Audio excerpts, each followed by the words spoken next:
Good evening, Goons and Gaggle. I'm well aware you don't need to tell me that Dan's image is not currently popping up. That's because I need to reset his video ninja link. Thank you for reminding me. How's everybody doing? We jamming, we jiving. We jamming, we jiving. I appreciated the dance party we had before we went live today. We did have a little mini dance party. The post-stream dance party turns out is pretty essential. It's true. Okay, there we go. We should have Dan back now. But yeah, no, we were talking about for those of you, some of the people, the lovely faces surrounding me were not there for that. But I forget why, but we started talking about Digital Love by Daft Punk and how it's just like one of the greatest, not only electronic songs, but one of the greatest songs of all time ever. So I put it on and we jammed out. I would do it again, but you know, DCMA takedowns and all that. We have zero copyright strikes on our Twitch channel right now. Knocking on wood, and I intend to keep it that way. So as much as I love Daft Punk, I will not be playing them for you tonight. Man, oh man, are you guys feeling nervous? Yeah. No, what are you feeling like a little? I have no idea. That's why I'm asking. I'm curious. Genuinely. Hey, I've been drinking since 1 o'clock. Oh God. Whatever for, Nedley. Why are you feeling nervous? Responsible leadership we like to demonstrate. You know damn well why I'm drinking. That's our dad. That's our dad. Well, I suppose now's a good time to tell you all that I'm switching things up a little bit tonight. I'm sipping on a little margarita that I made myself. Wow.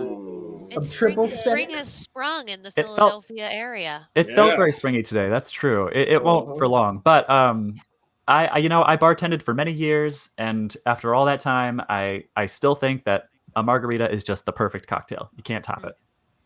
Hard debate. Just can't do it. It's just the best. We'll have to have margaritas in your backyard and do a game outside this summer. Absolutely, we will. Ooh, I'm just drinking straight up coffee tonight. So you might have to down. You might have to let me out over the break so I can run around the backyard for 5 minutes. You're not driving tonight, are you? All right. Well, before we jump in too far, I should give a quick shout out to our sponsors tonight, as they have in the last couple of nights. We've got Modern Artifice, who have sent us these brilliant hollow metal dice. They are running a promotion on their shop for us. That's Etsy.com/shop/Modern Artifice, and the code is Goon10 for 10% off your order.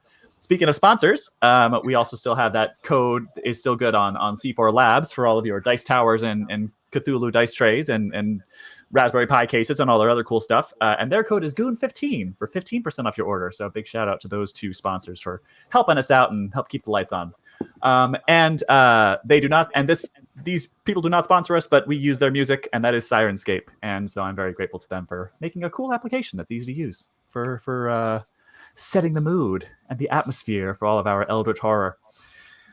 And finally, the last bit of housekeeping I want to get out of the way is just a reminder, again, that we are role playing an adventure set in a very adult themed horror, spooky, eldritch, Lovecraftian world here. So potentially trigger warnings. It's an improv show, so I'm not really sure what they are or what they will be. But just know that we might deal with some heavy stuff here. There are some heavy themes that are part of the story. So if you need to take a break, get yourself some water, leave the room for a few minutes and come back, great. If you don't feel ready to come back before the stream's over, this is going up on YouTube and the RSS feed later. So you're good. So question for you guys, all these lovely faces on either side of me and below me. No? So this is the first game that we've done on our Goon sphere, the Goonosphere, that was not Dungeons and Dragons. Let's assume for a moment it were Dungeons and Dragons. Which character classes, and maybe or races would your characters be? That's a question. That's so good. I think mine's the easiest. Lay it on me. Straight orc barbarian or orc fighter or something. Mm-hmm. Makes sense if the shoe fits. Yeah. Word. Buddies with Kaz. Okay. All right. Yeah. I have one. Kaz butt heads for sure. In a fun way. Sorry, Trevor. No, you good. The obvious answer is like a ranger or a fighter or something for Dicky. That's the obvious answer. But I'm actually gonna say warlock. Oh. Like Go on. losing so much in the war. Good answer, good answer. sacrificing Good so answer, much good in answer. The war, sacrificing so much in the war, and the fact that it still has such a power over him feels like a patron. And after Ew. the absolute destruction he was able to employ in the last episode, I am definitely going to say warlock. Ew. Yeah, you definitely let loose with more than one Eldritch Blast last Yeah, I time. certainly Ooh, did. if you know what Yeah. I mean. Yes. And I do. Yeah, that's yeah. Yep. The That's Lord Who Dragon else? says the scariest warlock patron ever, the U.S. government. Uncle Sam. Whoa. No lies Yeah. detected. Yeah. What's that? You want the power of higher education? All you have to do is murder overseas. God. Ugh. Anyway. Cut the mic. Got the mic. Cut the Oh, mic. Cut the what mic. did I say earlier? Adult themes. Yes. What about the rest of y'all? Who haven't we heard from yet? Campbell, Dan, Ned, any of you guys? Any thoughts? Ooh. Weirdly, what's coming to mind for me, and I don't know that much about Dungeons and Dragons still, but Tiefling Rogue is coming to mind. What? For I Sweetie, can see 100%. I can see a rogue. I can actually see a rogue for Sweetie. Ooh. Yeah, She's a And then- vixen. and then Tiefling because I don't know why Tiefling. Something devilish. Something like Got that, Yeah, like, you know, twisted She's a backstory. vixen. That makes sense just a to me. Yeah. feeling. Yeah. Okay. Well, you got to be charismatic to sell all those perfumes door to door. That's so true. Tiefling is That's very true. cool. You There know, you go. yeah, or like a bard. Maybe she would be a good bard. Maybe. I Well, I buy was thinking- bard. I buy bard. Well, what is yeah. it? Tieflings get. Is it thaumaturgy that tieflings get for free? Mhm. That Yeah. one. Now, I always get that and Well, it depends on prestidigitation the- confused. It depends. Um, It depends on which kind of subclass of tiefling you go for. Oh, but- Gotcha, actually, I don't, okay. I don't know. Okay, And yeah, I always yeah. forget. So, like, let's say for example, would this be thaumaturgy or prestidigitation if I said a character wanted to like spontaneously create a smell? Would that be that would be prestidigitation? prestidigitation. Yeah. I do I that was all the confused. time without any Yeah. spells. Oh You my can- god. Oh, Dan, God, this is some boy shit. Cut the mic. Cut the mic. Cut the mic. boys.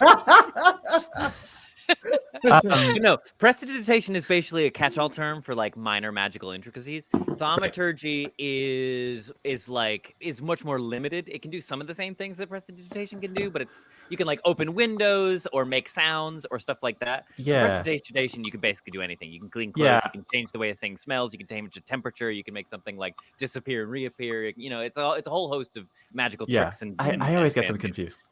But yeah, I just basically have to remember that the one that's harder to say does more stuff.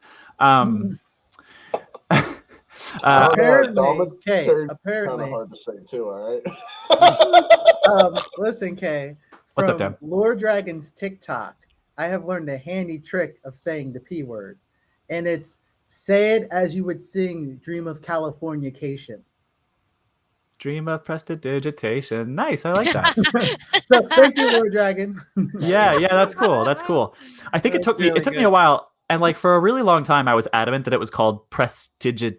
I can't even do it anymore. Like Yeah, you prestigit. can't even Cutting sing that. one syllable. Prestigidation, I think. Uh-huh. But I think the thing that helped me remember is that like the term digits is in there, and I don't know. I guess I just figured like magicians using their digits to like manually flip a coin around and make it disappear. Phalanges. Prestidigit and like presto digitation. I don't know. Whatever. Dan, what class are you?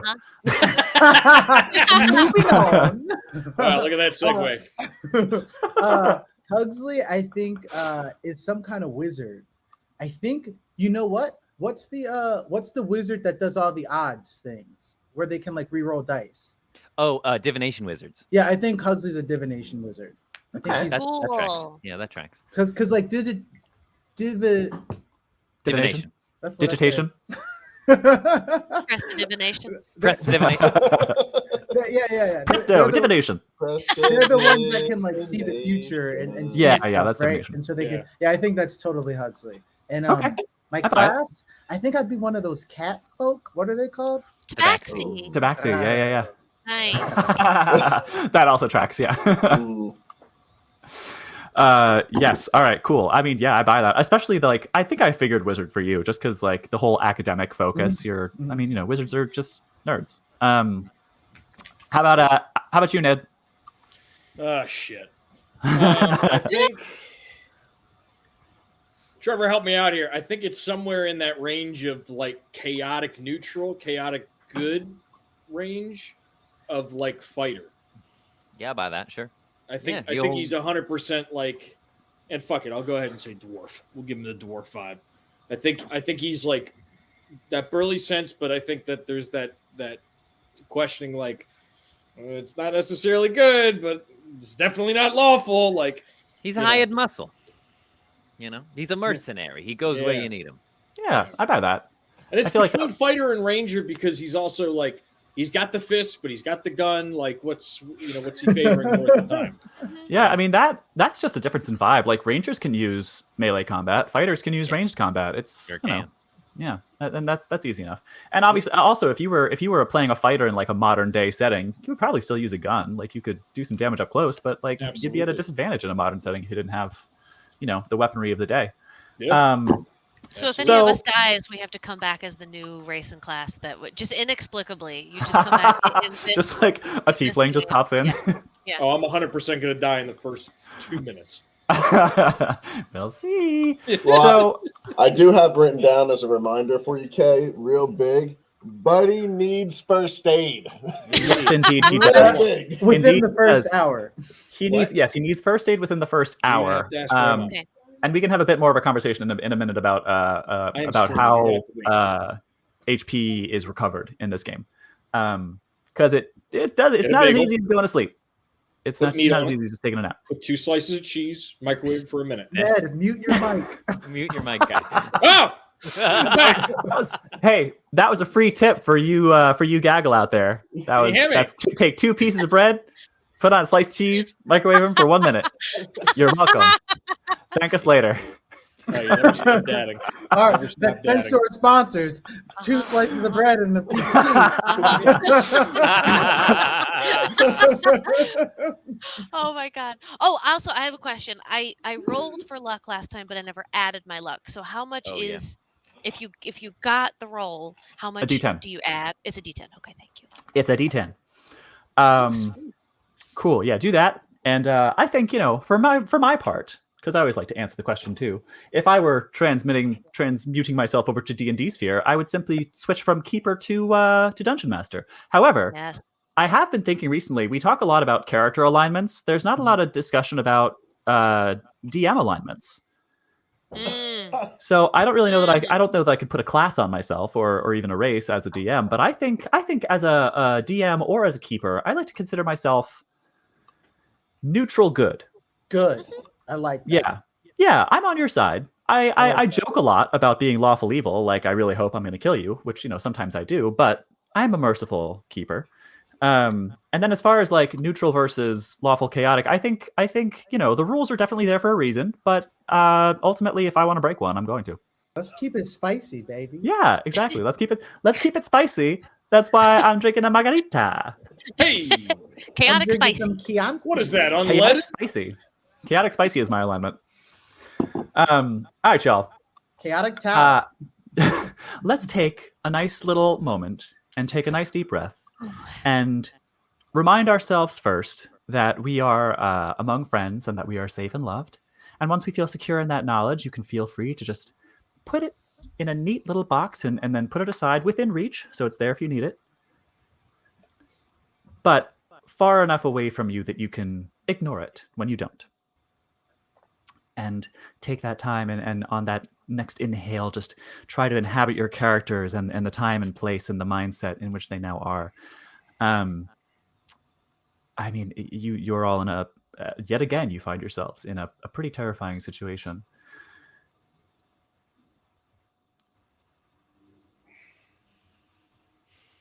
So, I know in past weeks, something I've liked to do is focus on one of you, or perhaps even ask you to tell me what happened in your perspective. This week, it's my turn. Ooh. Oh boy. All of you. Your heart rates begin to slow as the adrenaline works its way out of your body, an excruciatingly slow process. The echo of gunshots dies down in your head and gives way to a steady, high-pitched buzzing in your ear that seems to grow louder and louder. Tunnel vision gives way to a perceptive, detailed view of the scene around you. The color of the blood painting the walls and pooling on the ground beneath these dead men grows more and more vibrant. At the same instant, you all silently think to yourselves, what have I done? Sweetie, you stand in this house with a gun in your hand, pointing at the back of a kneeling Stanley McGarvey. Your eyes flick down to the weapon. The ringing in your ears grows louder and louder as the weapon starts to feel heavy. Was it always this heavy? Was it always this large? Your breathing quickens again and your hand begins to shake. You try to tighten your grip, but the harder you grasp the gun, the more your hand seems to escape your control. Roll a sanity check. Oh no! Okay.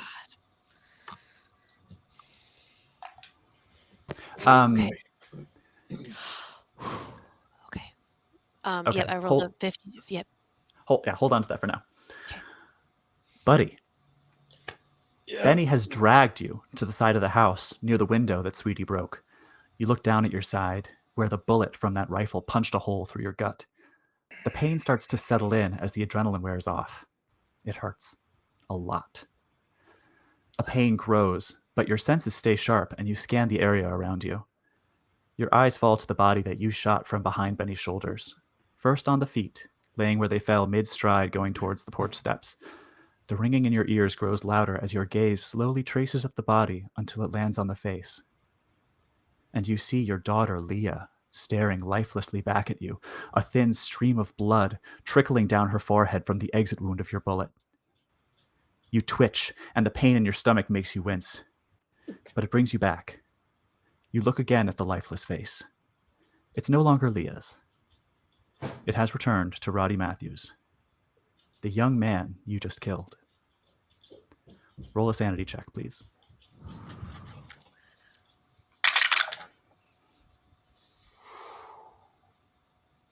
Don't tell me what it is just yet. We'll get back to you. Just remember that. Oh gosh. Benny, you too begin to feel your heart rate and breathing slowing back down to normal as you scan the battlefield. No longer with that tunnel vision, but finally able to take everything in. You look down at the man you fell with your mighty fists, and who Buddy shot where he lay. You too hear that ringing in your ears getting louder as you look into the cold, vacant eyes of Roland Burford. And suddenly you're in a dark room with a single light swinging back and forth. You hear the raspy voice of Salvatore Totaro behind you saying, "Hit him again, Benny. Show him why he should be more careful with his books." And you see your own fists plunging into a man before you. You blink, shaking away the memory, and again see the body lying before you. Benny, roll a sanity check. And don't tell me what you get just yet.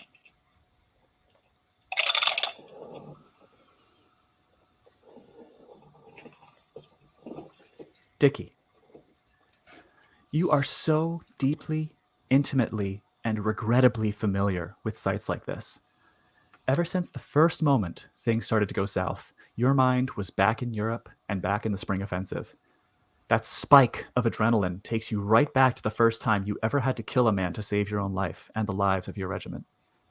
But as the adrenaline dies down and the ringing in your ears doesn't, you look down at the body of Felix Taramai on the steps.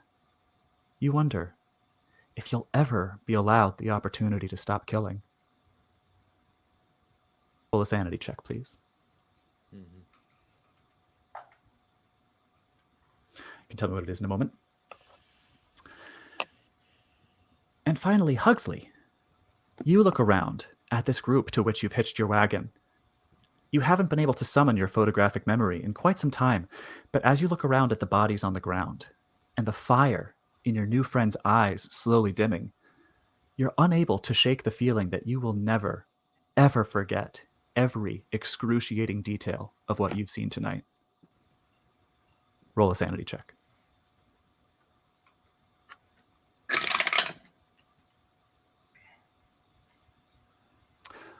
Who failed?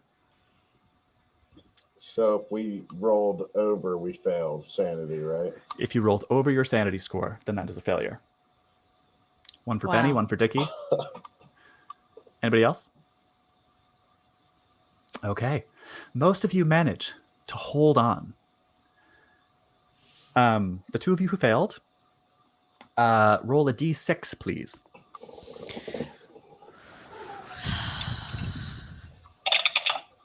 Is that then subtracted from our sanity?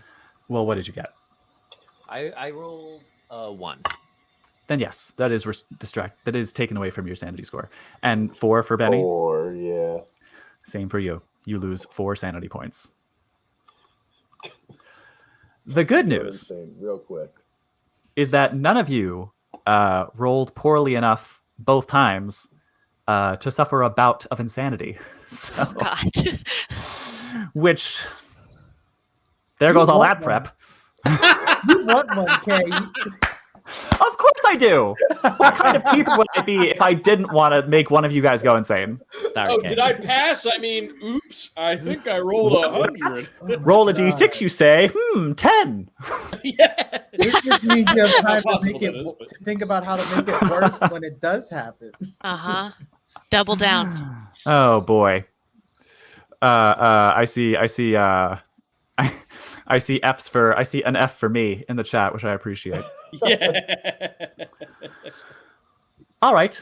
That was fun. Investigators, you find yourselves standing where we left you off last time. What would you like to do? I So- gotta save Buddy right away.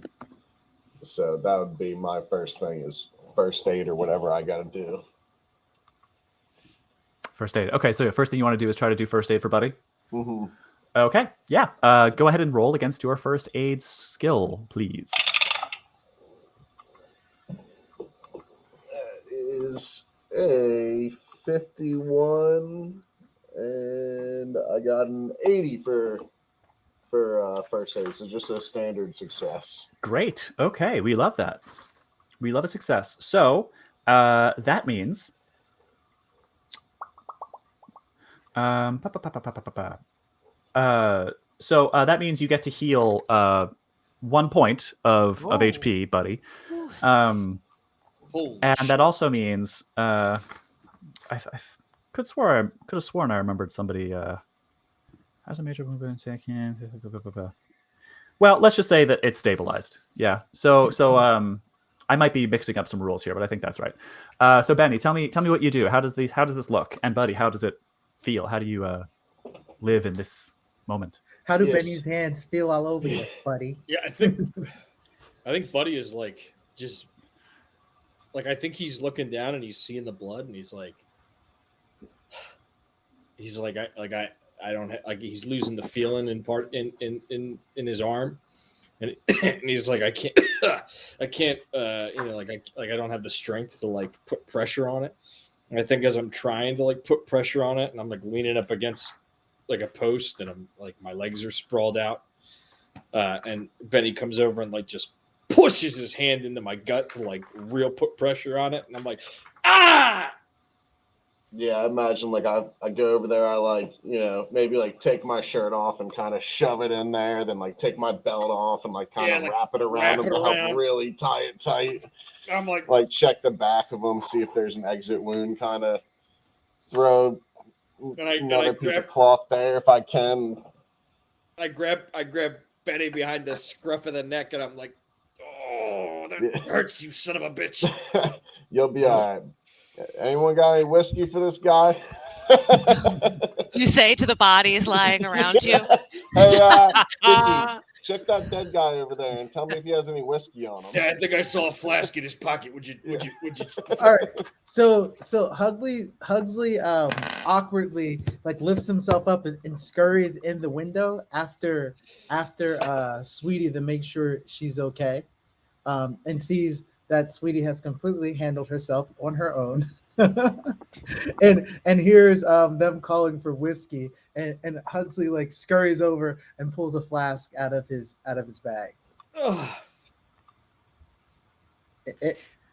And he walks over towards Buddy like a like Buddy's like a wounded animal, like a little hesitant. But he just give me that. Like pulls it, takes the top off and like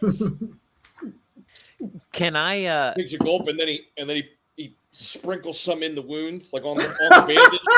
That's not hygienic. Feels like a 1970 Burgundy. Not a good year. It hurts so good. Takes another sip and hands it back. Thank you kindly. Anything I can do to help. I hear somebody say anything I could do to help, and I'm standing there like fully vibrating and going, and I'm just saying to myself, "What the fuck?"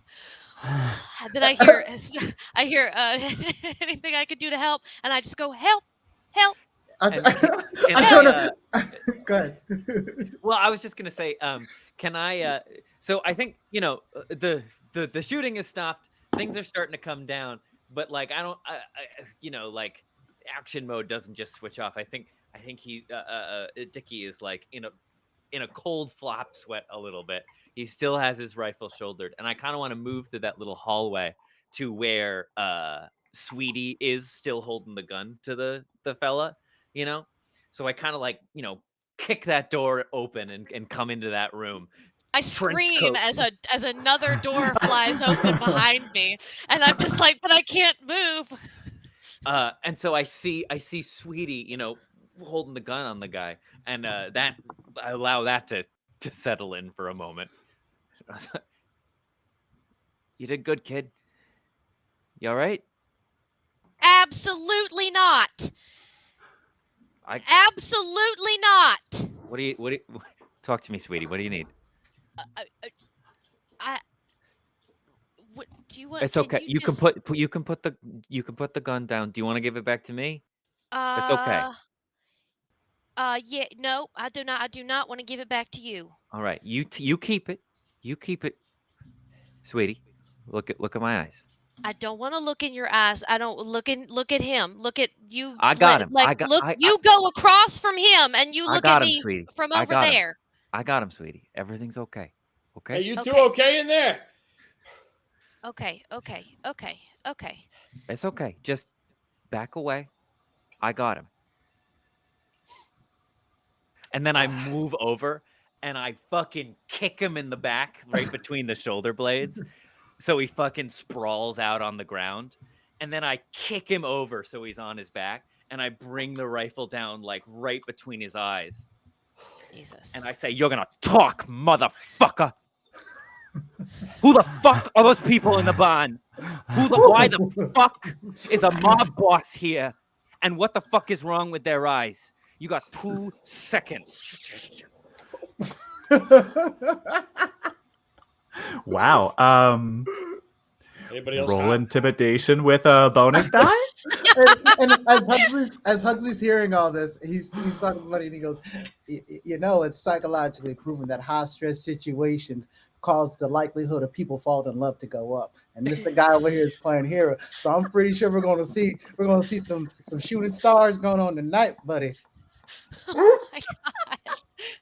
Oh my god. If this was the 1990s, Huxley would reference Speed and Sandra Bullock and Keanu, but he doesn't.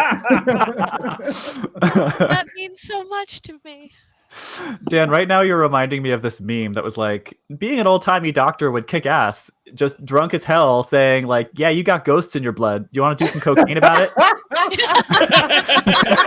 You look a real sanguine right now. Sounds I'll tell FDA you what. approved. Let me just bleed you out a little bit. That'll get the Yeah, exactly. Have some leeches. Yeah. So I got a 36 over 20, but I have a ton of luck, so I'm actually going to spend 16 Okay. and make this work because I want to make this work. Cool. Yeah, go ahead and spend that luck. Okay, so let's see. Let's get what was like the meat of what you asked him. You were like you wanted to tell him what the people in the barn and why there was a mob boss. Why? Yeah, I wanted. Why are there folks in the barn? What is wrong with their eyes? What have you done to them? Okay. And why is there a mob boss here?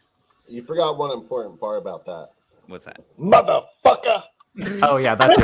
I actually, Trevor, I have an idea for how you like get lucky on that. If you Yeah. don't- Oh, please. Oh, actually, How he gets before lucky? right What? before you do, Campbell, Trev, did you roll it with a bonus die? Oh no, I didn't. No. Okay, yeah, do that first, just in case you don't need to spend the luck. So that's the tens die twice. Correct. Yeah. Roll the tens column Oh, again. I got it. I got Hey, it. I okay, got cool. it, I So got put it. that luck back on Okay. your track. You don't need it. Well, but I still want to hear how I got. Yeah, I was just gonna say. I'm got actually kind of curious, sweetie. What was the? I How feel would you like- gonna say was gonna get lucky? as you kick him over, I'm just like take a step back and I'm pointing the gun at the ceiling and I'm just kind of like watching all this go down. And you're like, oh, tell me so. As you say, motherfucker, I accidentally fire. And the guy is like, Yo, let's make this movie. Yeah, no, that happens. That's canon. So good. That's so good. Yeah, absolutely. I love that. So me and Benny's head just go, Yeah. hey, you guys okay in there? Yeah, and then Hugsley goes, "Keep it down. You're ruining the mood, buddy." Jesus. Jesus, Hugsley. He's on a tear tonight. Oh my, yeah. Hugsley, actually, I think canonically you failed your insanity check, and you now have a new fetish. Ooh, what is It's it? not in the rules of the game. I think in what's the the game they fetish? call it a mania. No, whatever. Okay, so. All right, so Playing he's Wild so. and West with the rules. Oh yeah, I'm almost done with that margarita, so you know we started saucy tonight.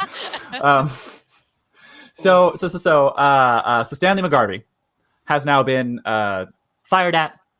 He surrendered. Oh, he still has like a bullet in his leg. He got knocked over, and then a gun just went off right next to him. A little bit of like plaster from the ceiling, like kind of falls on his face as he's just lying on the floor, still with his hands up. And it doesn't take very long to notice, Dicky and Sweetie, that his right eye is also Oh my fucked God. up. That said, you ask him these questions, which so you ask him those questions, and he is just like looking kind of wildly around with like this plaster on his face, and just like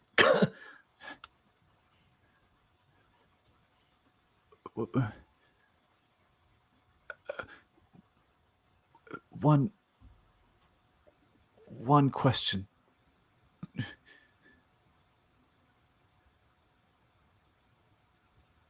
And he looks back at you, Dicky, kind of expectantly. I'm What do you mean, one question? At a time. Okay. What did they do to you? Why is your eye like that? And what did they do to those? What did they do to you? You mean this? And he slowly points at his one, like, bloodshot eye. Yeah, that. This is the eye that saw the star. The star. What star? In the sky. It saw me back. All right.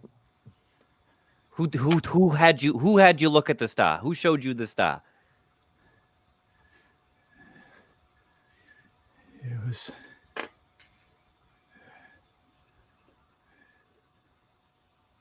It was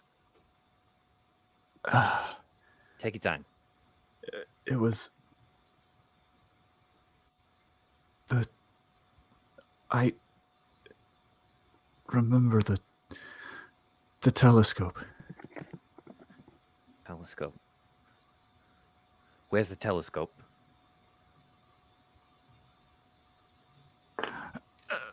And you can see him like genuinely straining as he tries to remember. He's like, Is it like, in this house? Is it here? No. Work with me, Stanley. And I at this point I'll put the gun up and I'll like kneel down and sort of be on a level with him. Work with me, Stanley. I want to help you. I want to help all of you. Where is Cool. the telescope? Give me a roll for that. That's like you could do like a charm or a persuade, or even a fast talk if you want to. But I think probably charm or persuade. Not gonna But be do good it at with that. do it with a bonus die too. Okay. try charm. Nope. Oh, no way! I did it. It's 14 under 15. I did Holy it. shit! Well Holy done. shit. Well done. Beautiful. I got an 84 the first one. Okay. Holy shit! So he like you've seen before with some of these people, thus far he hasn't been able to look you in the eye. But as you sort of like get down on his level and make him feel a little bit more comfortable, he makes eye contact with you. And he goes, "Some people see the star and are judged harshly. That's what happened to me. Some people see the star and are welcomed into it." Where are they? He slowly turns his head and looks up at the body of Felix on the staircase. He was taken in. Everyone in the barn, were they judged harshly? He nods. That's what this is? The eye? I say, pointing to my fake eye. He nods, yeah, and as you're saying more and more, he like is nodding faster and faster. Okay. All right. So Felix was let in. What happens to you if you get let in? Do you know?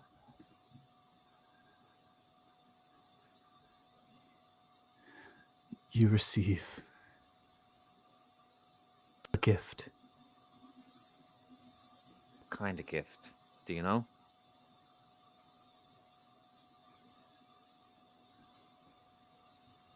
It's okay. You're doing great. You're doing great. Always different.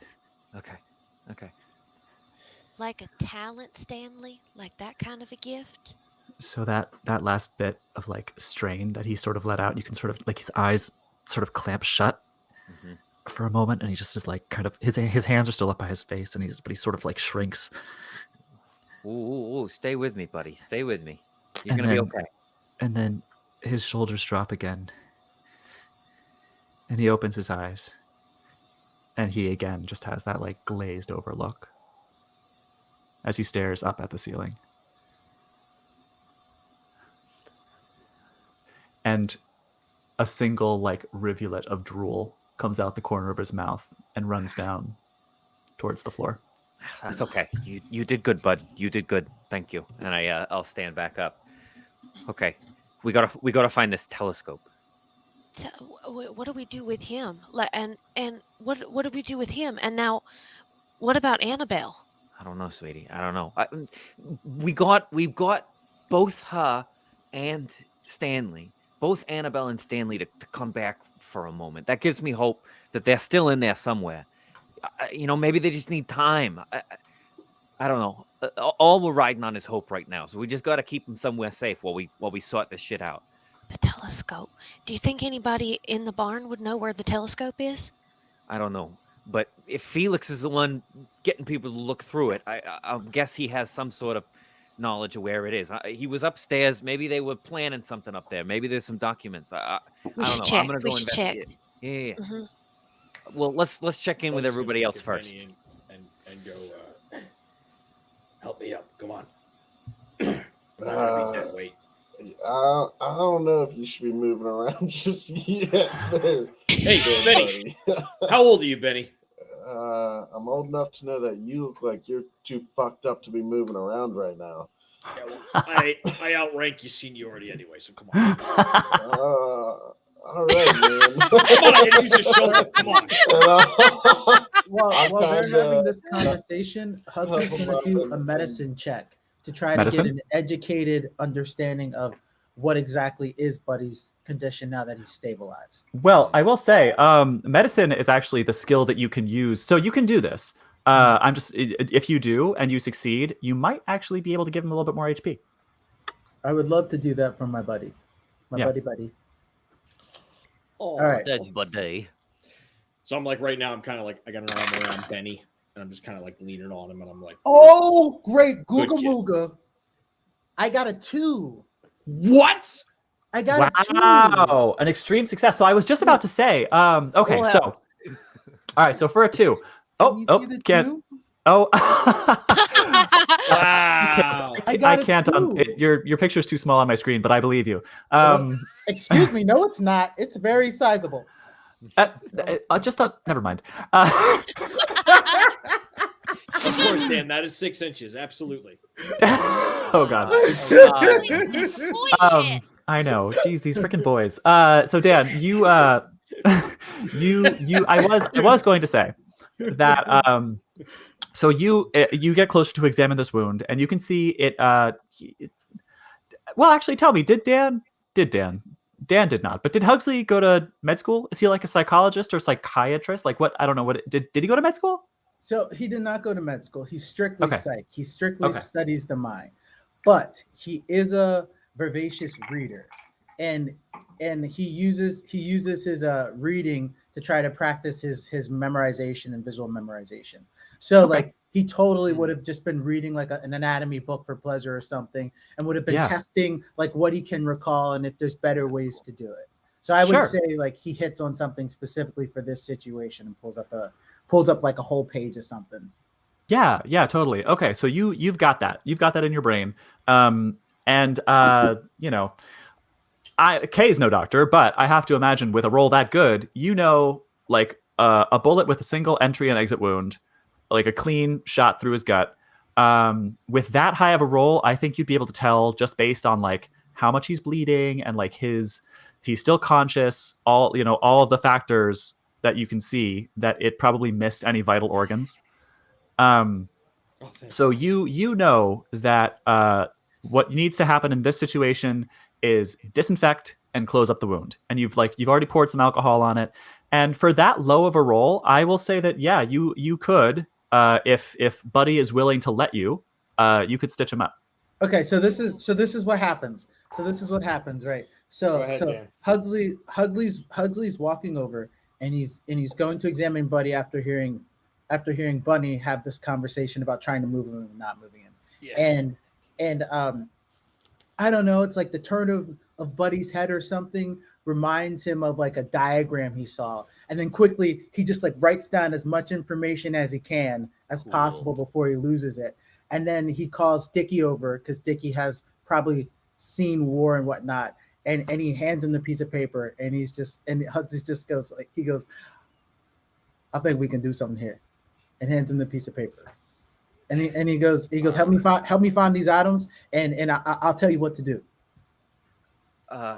What to do? You got you got it, Professor. What is it like? I'm assuming like thread and It's needle and- gonna be like thread. It's gonna be some alcohol and I have some in my bag. But essentially, like he's just giving people like tasks to help do this thing safely for Buddy. Oh, now hold on. What's going on? I'm fine. I'm feeling fine. Shit. I feel fine. I think feel you fine. better let him help you out here, buddy. Better safe than sorry, Buddy. I'm sure there's people you want to get back to. I don't know the last time you've seen their face. Yeah. All right. Go ahead. Look around. All right, let me check the medicine cabinet. I'll be right back. All right, and then I kneel down and I start explaining to Buddy exactly what's going to happen to try to get the patient at ease. You gonna do what with my what? I'm going to do all sorts of things with your what. And he goes, no, honestly, Buddy, what needs to happen is we need to disinfect and we need to close the wound. You got shot clean through. It seems like you've missed any vital organs. So what you're in danger of right now is infection. So to make sure you don't get septic, to make sure you don't get no jaundice, none of that. Don't worry about it. You're using a lot of big words, Huxley. Don't I need you worry to tone about it it. down, all right? Don't worry about it. It's a tank in your basement. Don't worry about it. Oh, shit. And he Are goes, you saying there's shit in my blood? Is that what you're saying? Oh my God. Easy, And he buddy. You'll be all right. and- Sweetie, why don't you sing something to I'm shut gonna this guy sing. up for a little bit? I'm gonna come and sit on the ground, and I'm gonna put your head in my lap, buddy, and I'm gonna sing. And this time, I'm gonna sing "Here I Am, Lord." You know that one? Can we hear it? Yes. And then Dicky I am comes back and he's familiar. super jealous. That's a good one. Can we hear it? Why are you trying to make me sing on the internet? Oh, you don't have oh, to. You don't yeah. have to. No Here pressure. I'm I sorry. am, Lord. Is it I, Lord? I have heard you calling in the night. It goes like that. And I'm going to sing that while I hold your head in my lap. Oh, I just healed. I just. Thank you for that, I have seen the light. Hugsley sheds a single tear.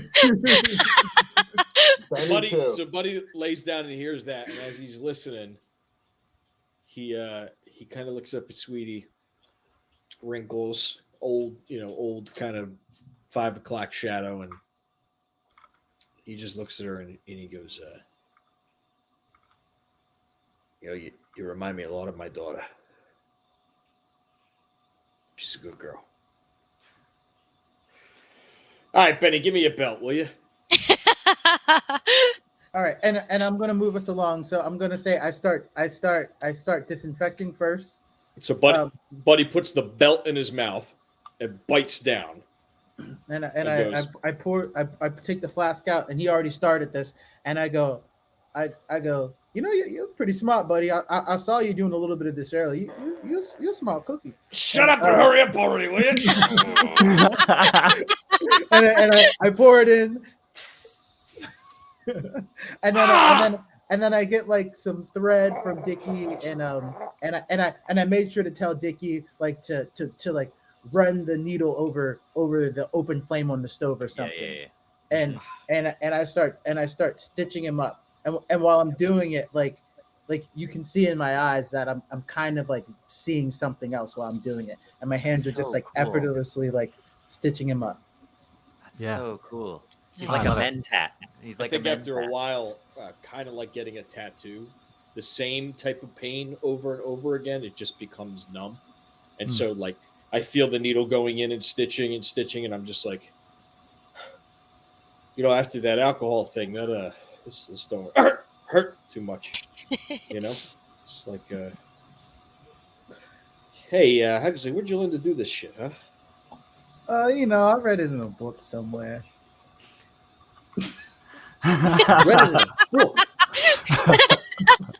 Anybody else know this guy's not a doctor? I am a doctor. I got a PhD. Hey, mister. Hey, easy with that hand there, big guy, right? So while this is happening downstairs, can I run back upstairs and investigate? I just want to see if I can find anything that any clues that'll get us to the telescope or our next destination. Sure. Yeah. Can I go with Dicky too, and then maybe on the way get caught up with what happened, what was just said during that little brief interrogation? Sure. Yeah. Anybody can join Dicky if they'd like to. I'll just ask you for one general spot hidden for the house. Anybody who wants to look. Yeah. Ooh, I want to look. Yeah, so whoever wants to look, give me a spot hidden, and we'll go with whoever has the highest one. We'll learn the most, or the lowest, I should say. 97. I used all my goods on you, buddy. I just barely succeeded with a 61 under 65. Okay. Go with that then. Yeah, I didn't make it. All right, cool. By the way, buddy, give yourself 1 more HP. That's just for the good care you just received. Everybody's at a whopping 5. All right. I got a question. Well, I will ask you to ask me that question in just a second. I will say, I don't know if we're going to get to this point, but by the book, the rules for major wound recovery are that at the end of each week, which who knows if we're going to make it through a week in this adventure, you make a con roll, and then you can sort of go based on that. You're fucked for a week. just based on like the scale of this adventure, I may just say every day we'll make you do that, just because I don't know if we're going to get through a single week, let alone multiple. So anyway, just stay in the back, buddy. I haven't really made my mind up yet, but I'm just going to put that out there. Dan, what was your question? Buddy's got a gun. You know what I'm saying? My question is directly in line with what you've just shared with us. Oh, great. Okay. And my question is, since he got such good care so quickly at the top of this major wound, can he get any kind of advantage or truncated time? Not truncated time, but actually, yes. If you do receive care or spend the time in a comfortable environment, by the rules, at the end of the week, you get a bonus die on that roll. When he makes his con save at the end of the day, I'll give him a bonus die because you treated him so well. Oh, great! So he doesn't have to be comfortable. It can just great. It's like you spend time in a comfortable environment like bed rest or a hospital, or you like receive good medical care. It's whatever. What do we say? Neutral good. Looking out for you, buddy. I'm looking out for you. Okay. So Benny, you got a pretty decent spot hidden roll. And yours, I think, was the best of those who were looking. So, I won't belabor the reason I only wanted one roll is that I won't belabor the process. The house, for the most part, is pretty unremarkable. It looks kind of like poorly maintained. It looked like even before things started getting weird, it wasn't in the best shape. But now that things are kind of weird, that there's like perhaps a bit more dust than there normally would. Perhaps there's, things are more out of place. Something has been spilled and hasn't been cleaned up. So downstairs, like the layout of the house, it's like you walk in, you're in that main hallway that goes all the way to the back. To the right, there's like living room and parlor, and then to the right, or to the, whatever the side is, I didn't say just a second ago, there's like a kitchen and a dining room. Upstairs, there are 3 bedrooms. The 2 smaller bedrooms and a bathroom. The 2 smaller bedrooms have 2 beds, 2 little like twin beds. And the like primary bedroom has a slightly larger bed. And that one, you can recognize that this is the one that looks like the neatest in the house. Looking around this room with your spot hidden roll, you find 3 things of note. A ledger, an old tattered flag, and a phone number scribbled on a piece of paper. And actually, Benny, since you're the one who found it, it catches your eye that the phone number has the name Totoro scribbled above it. Oh, no. Okay. Do I recognize the phone number? Yeah. I imagine you would have called that number once or twice. It's his number. It's the number that he gives people to reach him. So, it's right, old timey, probably like it's Cleveland like 4226 or something. The payphone in front of his hangout or something. Yeah, something like that. Yeah, something hard to trace. Right. Okay.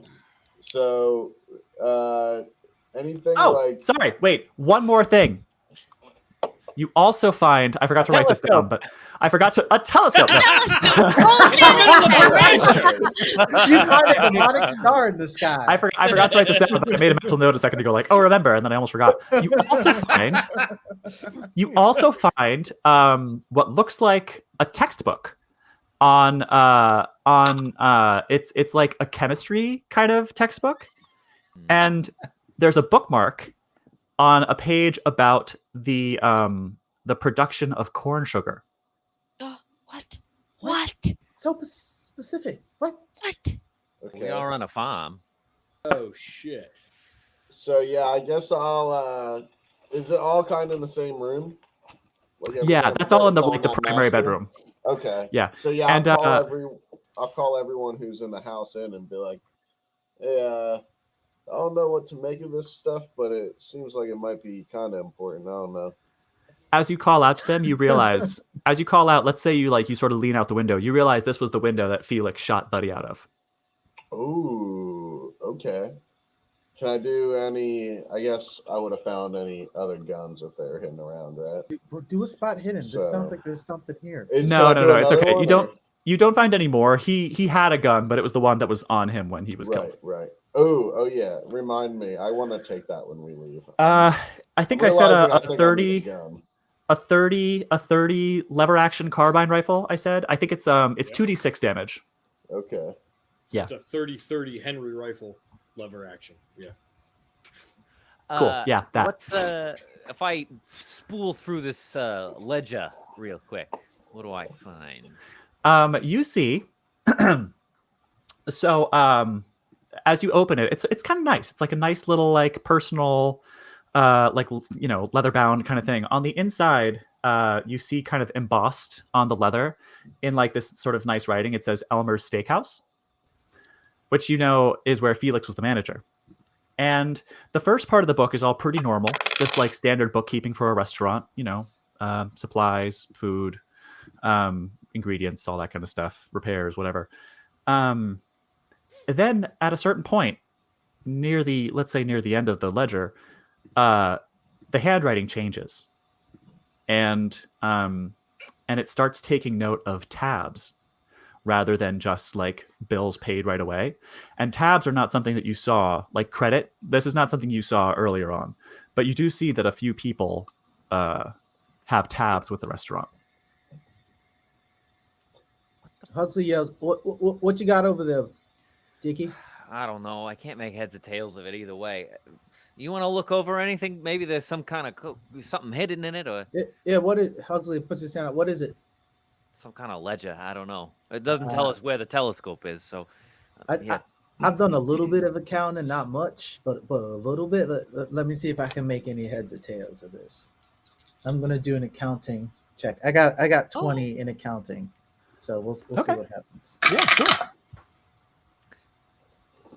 you save him $300. Comes time. And I go, and Hugsley goes, "Yep, these are numbers." Sure is. I'm gonna unfurl that flag. You throw it in the stove and say, "I'm cooking the books." Yes. Good call. Good call.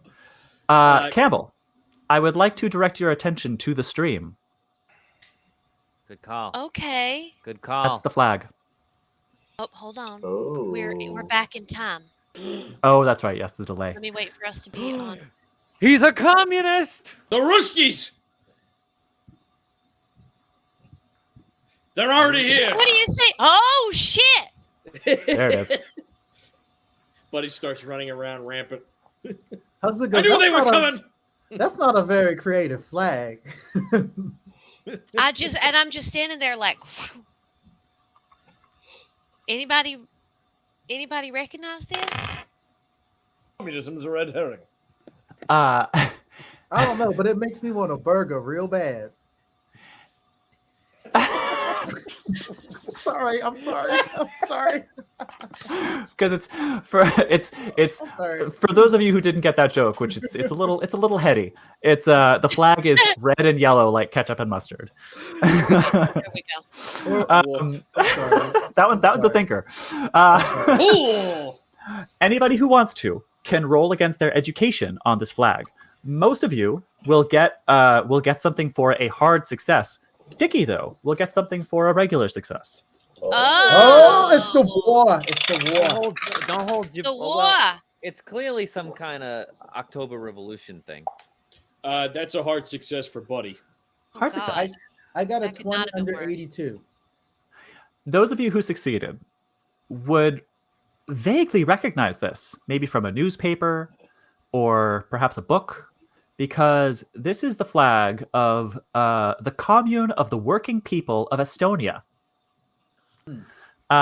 This was this was an unrecognized government that claimed the Bolshevik-occupied parts of the Republic of Estonia as its territories during the Estonian War of Independence and the Russian Civil War. It was on the same side as the Red Army. So they didn't necessarily. So that's what you know. Buddy, do you want to say any of this to? Did you share this information with your party? Yeah, so I share it to them because I have actually a little bit of library use. So I might have read up on this because I wasn't serving in the World War and I didn't know these things were happening over there. But maybe I was trying to keep up on it a little bit. Yeah, so I think as you say this out loud, I think saying the Commune of the Working People of Estonia kind of triggers a memory for Dicky. This is from the commune. This is the Commune of the Working People of Estonia. Why? This is the Commune of the Working People. So you would know, Dicky. Estonia, I barely know you. Estonia, she's your sister. Estonia, I thought I was gay. All right, Oh, sorry. jeez. Please continue. Please We're getting continue. all kinds of Cut the mic! track Cut the mic! now. Cut the mic! I'm so sorry. Felix comes back to life and shoots everybody. God. What a So- grown-up! Yes. So, Dicky, this would trigger some memories within you, because these guys were not combatants in the First World War, to my knowledge, at least. But they sort of had their own thing going on at the time. This was they were combatants in the like the Russian Civil War between like the Red Army and the White Army. So this is probably something that you were vaguely aware of as a soldier in Europe fighting one war as this other war was happening on the other side of the continent. Yeah. But you know that this was a communist movement, and not a really nice one either. They had in 1918, 19, they had what was known as like their own little reign of terror, where they grand total killed about 500 people. There was a large execution of German estate owners, another large execution of clergymen and other prisoners in the basement of a town bank, and a concentration camp near the town of, I don't know if I'm pronouncing this right, but Luga, Luga. So I will say for you, Dicky, given the knowledge that you have of this movement, now seeing this flag and having the name association, and seeing how proficient Felix was with a gun, you can only assume that he was a member of this movement, like one of the soldiers for the Commune of the Working People of Estonia.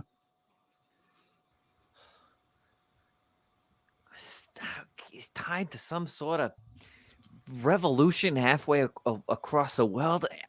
I can't make head the tails of this. Why the hell did he end up here, working at a steakhouse? Well, I don't know.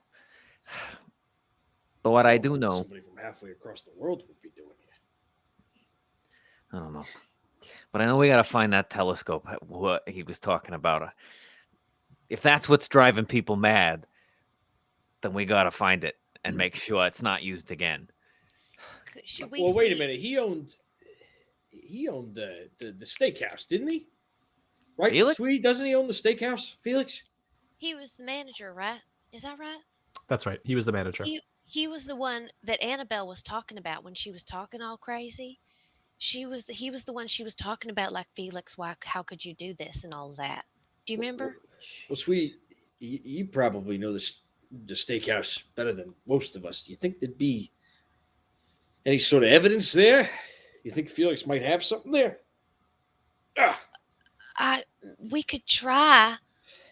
I am so confused, y'all, and I can't believe what all has happened tonight. And now we got this new information about the telescope. Should we go try and talk again to anybody out in the barn? What are we supposed to do now? We got Annabelle in the car. We got still a barn full of folks chained to the wall, and we're about to leave the scene of a crime. Of a murder, multiple murders. I don't really know what to make of the rest of this night, y'all. And on top of that, and Benny holds up the piece of paper with Tadero's number on it. Because this is Salvatore Tadero's number. So whatever they're up to can't be anything good. Question. Dicky, would you have told us about the conversation that you had about the star and looking at it? Would you have explained all that to us already? Yeah. All right, then Hugs is gonna say, sweetie, I'm just as confused as you, but this knot has borne many fruits, and the best way to get oneself out of confusion is to find a couple footholds, a couple anchors. And so far, we know Felix did something with Annabelle and made her look. We know from that chap that got kicked in the chest by Dicky that it's something with this telescope. And so it seems like Felix was trying to do some kind of recruitment. And it seems like Annabelle just didn't go well. And now I have a hunch. I have a cozy little hunch that this bit about you either get cursed or blessed might be what's going on with the fella with the television and with the buddy with the music. Mm-hmm. That So does sound. So I think Felix was part of exposing people to something. Which means the steakhouse is our next objective. Are we ready?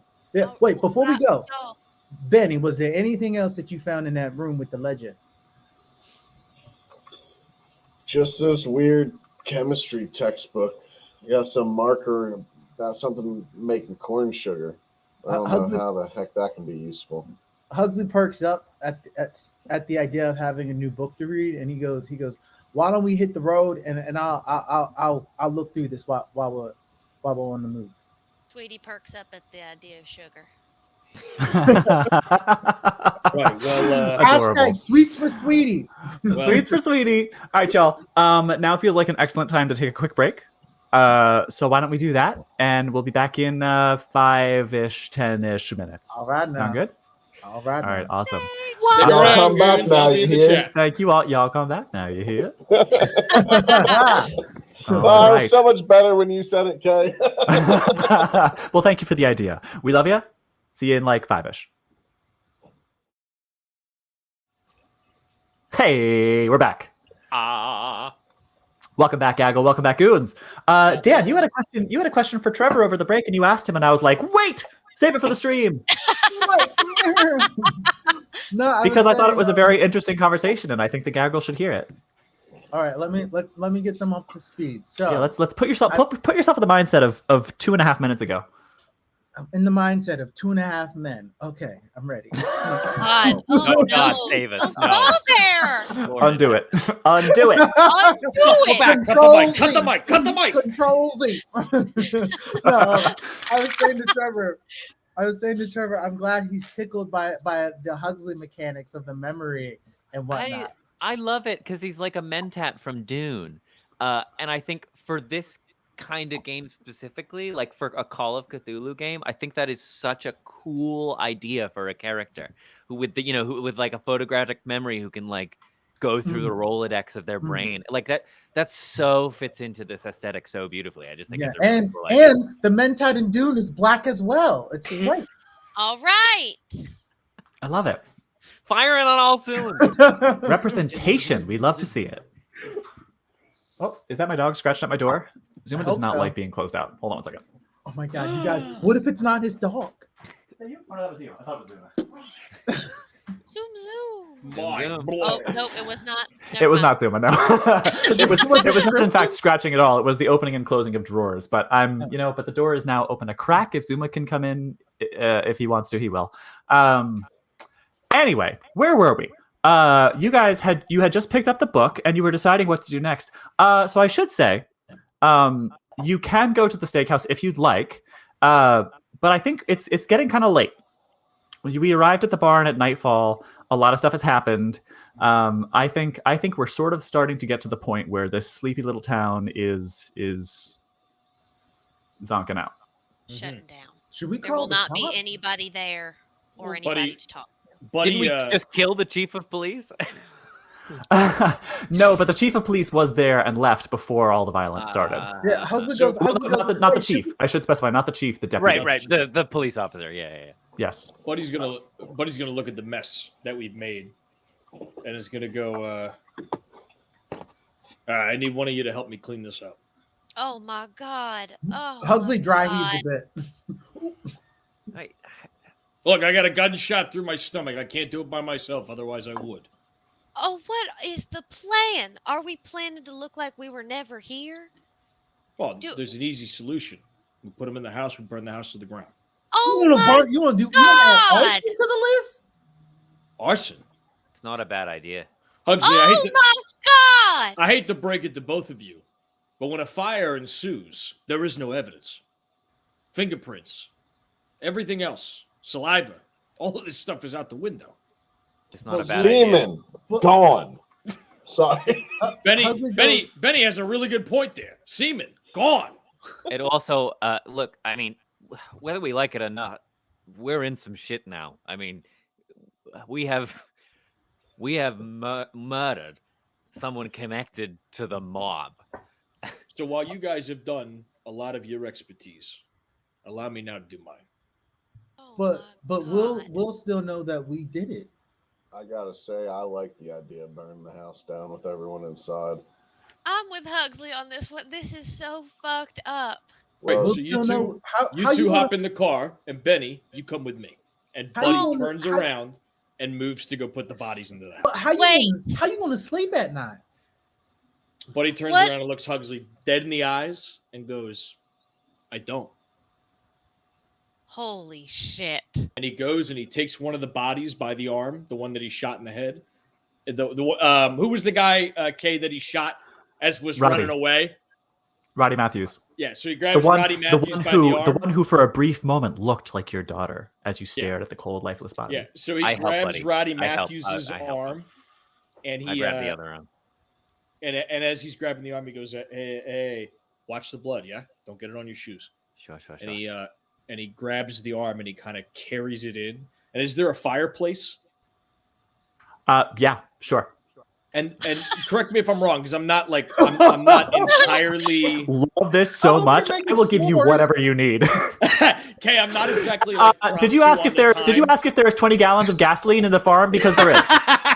No, but this is a gas stove, correct? There's gas coming to the stove. Yep. All right. There's a gas stove. There's a gas stove. There's faulty wiring. There's a little like there's a tiefling, a little imp lives in the corner of the kitchen. What else? Something. Hugsley puts his hands up and he says, "Look, I can't be here. Did y'all say you like fire? So buddy, y'all do what you have to do. I can't be here for this. I'm gonna go and take care of the folks in the barn." Yeah, I was just gonna say.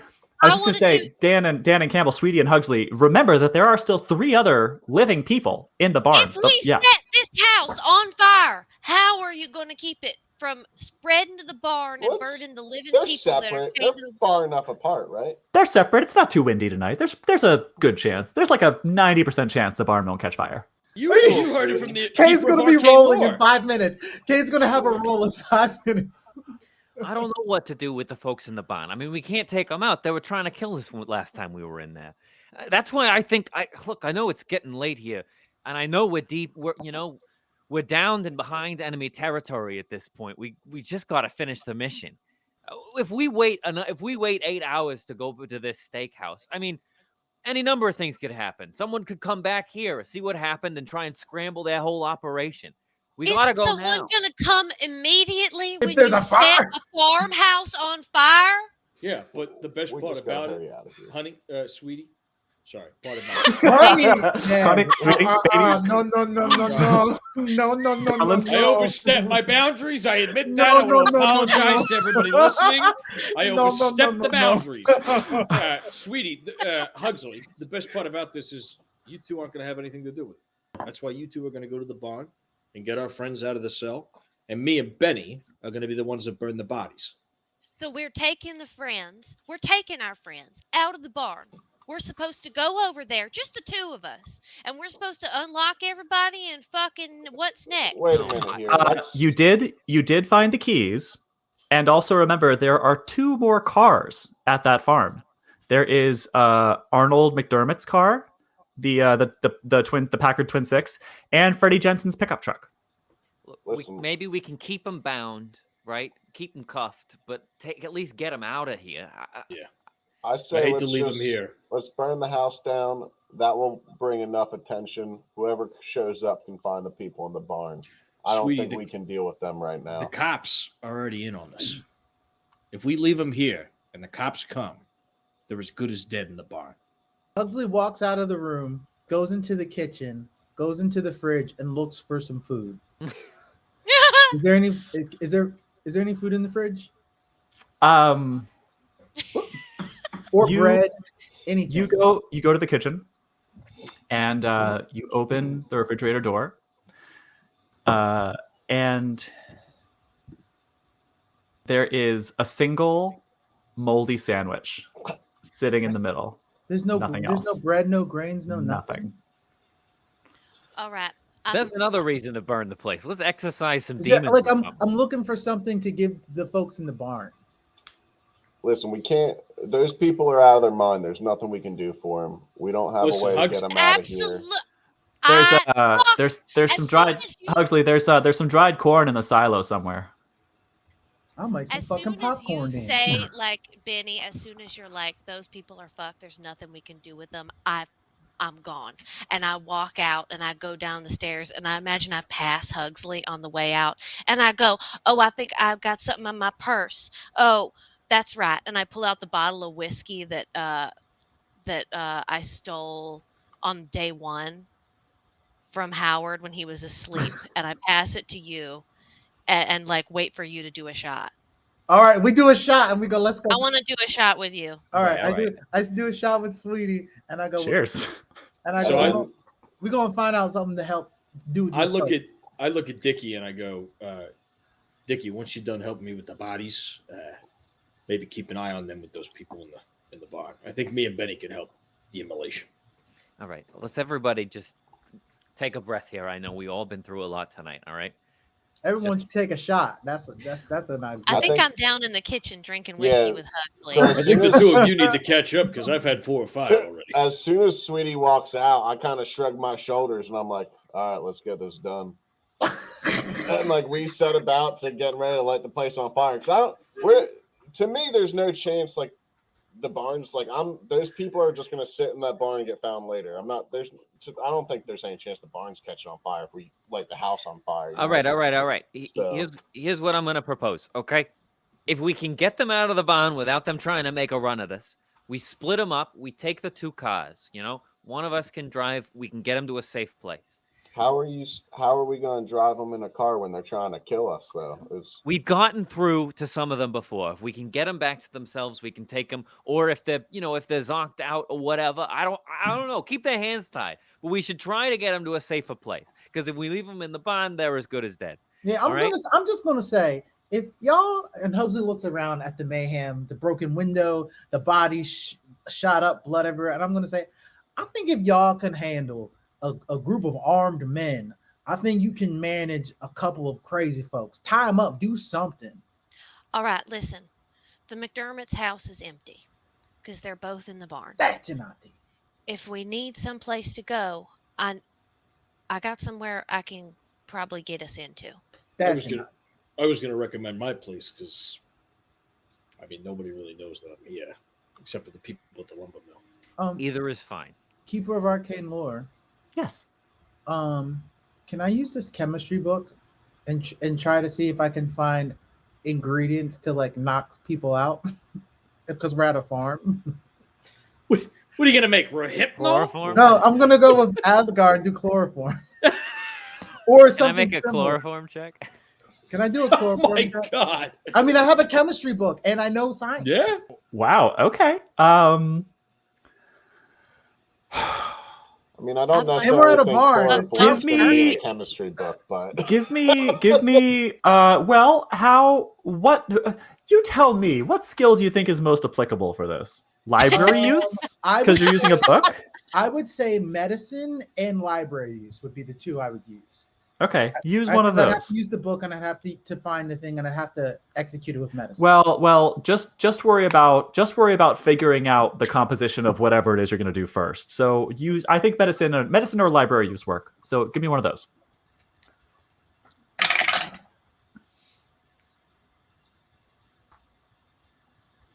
I got it.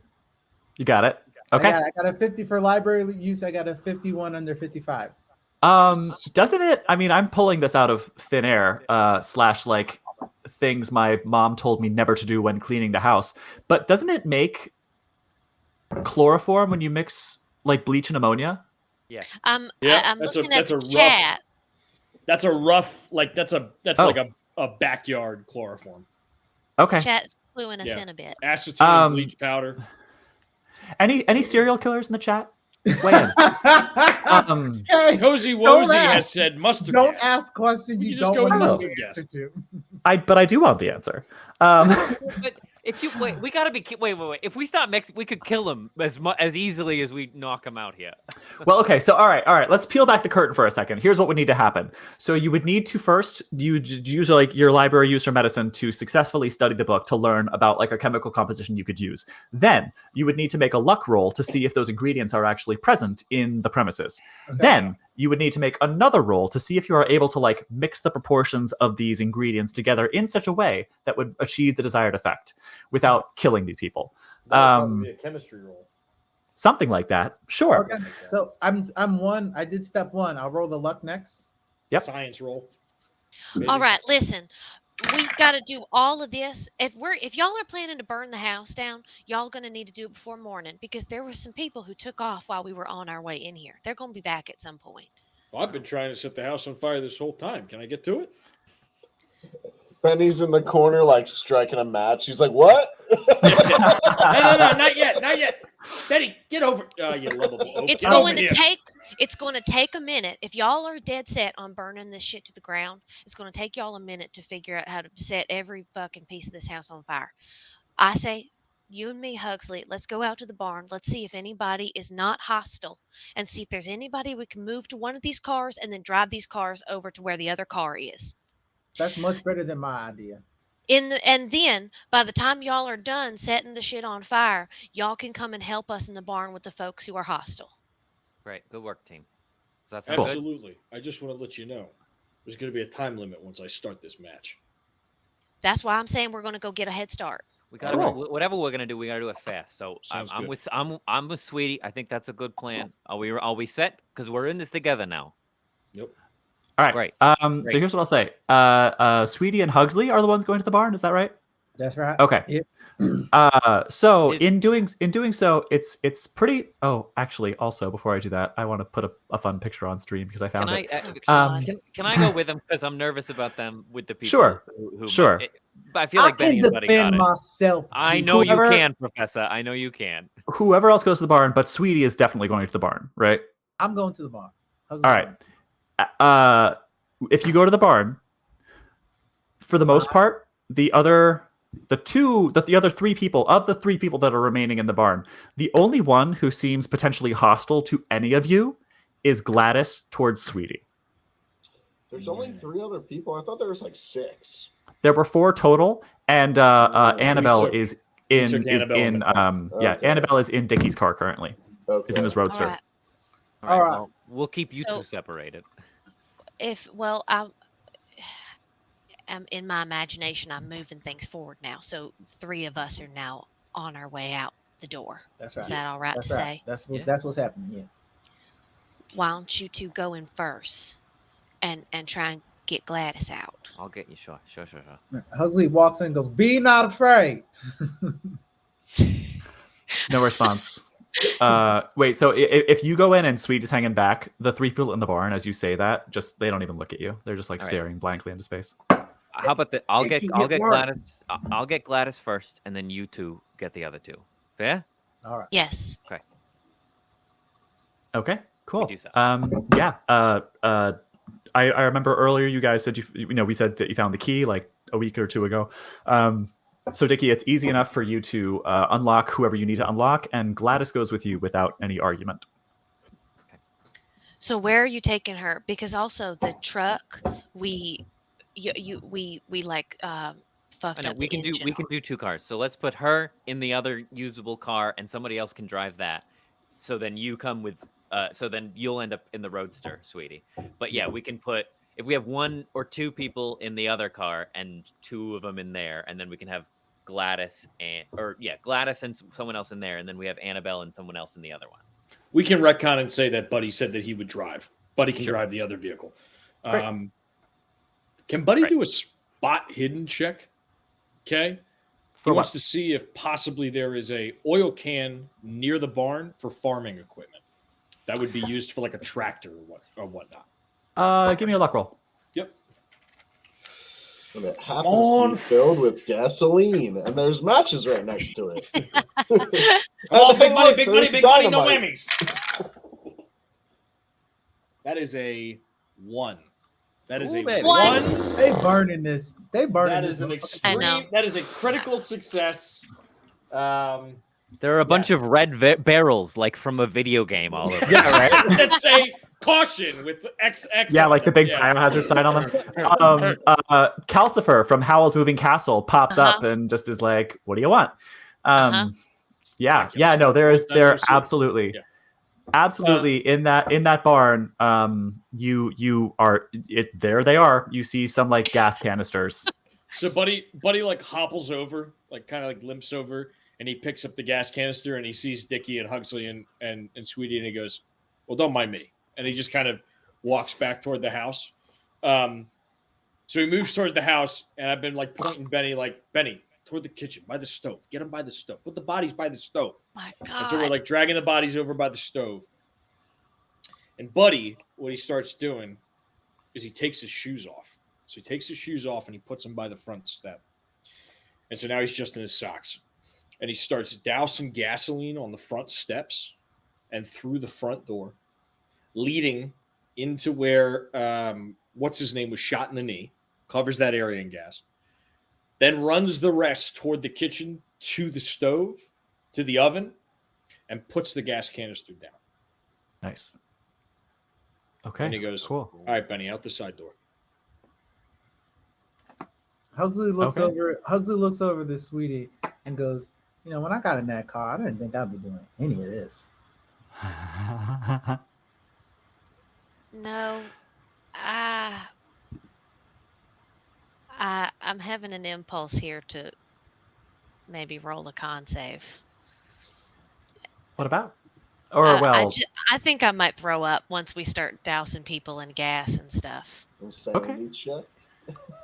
Or something. Well, we already did the sanity check. I won't make you do it again. I'm not that mean.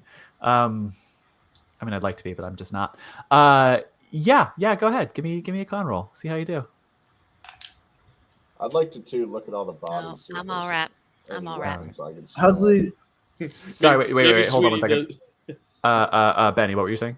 Just see if there's any other weapons other than that before we burn it all down, other than that 30 lever action rifle. Oh, yes. Sure. Okay. Specifically searching the bodies. Hold on. I do have this. We find a stack of gold pieces, Kev? One of them, A map you find to the you find some telescope. Aztec gold. The plot thickens. No, but you do find. I'll give you the details later. But one of the guys, I forget who, did have a handgun. Ooh, okay, cool. And what type of handgun was it? I'll give you the stats later because I'm forgetting what exactly it was, but I have the stats there somewhere.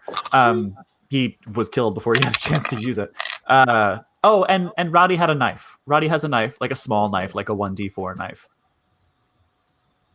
And that's it as far as weapons go, Is it aside from nice? the rifle that Like, is it Felix had. ivory hilted or wood hilted or anything? Nah, it's pretty plain, but it's sturdy. It's the one that he was throwing into the door over and over again. It can burn.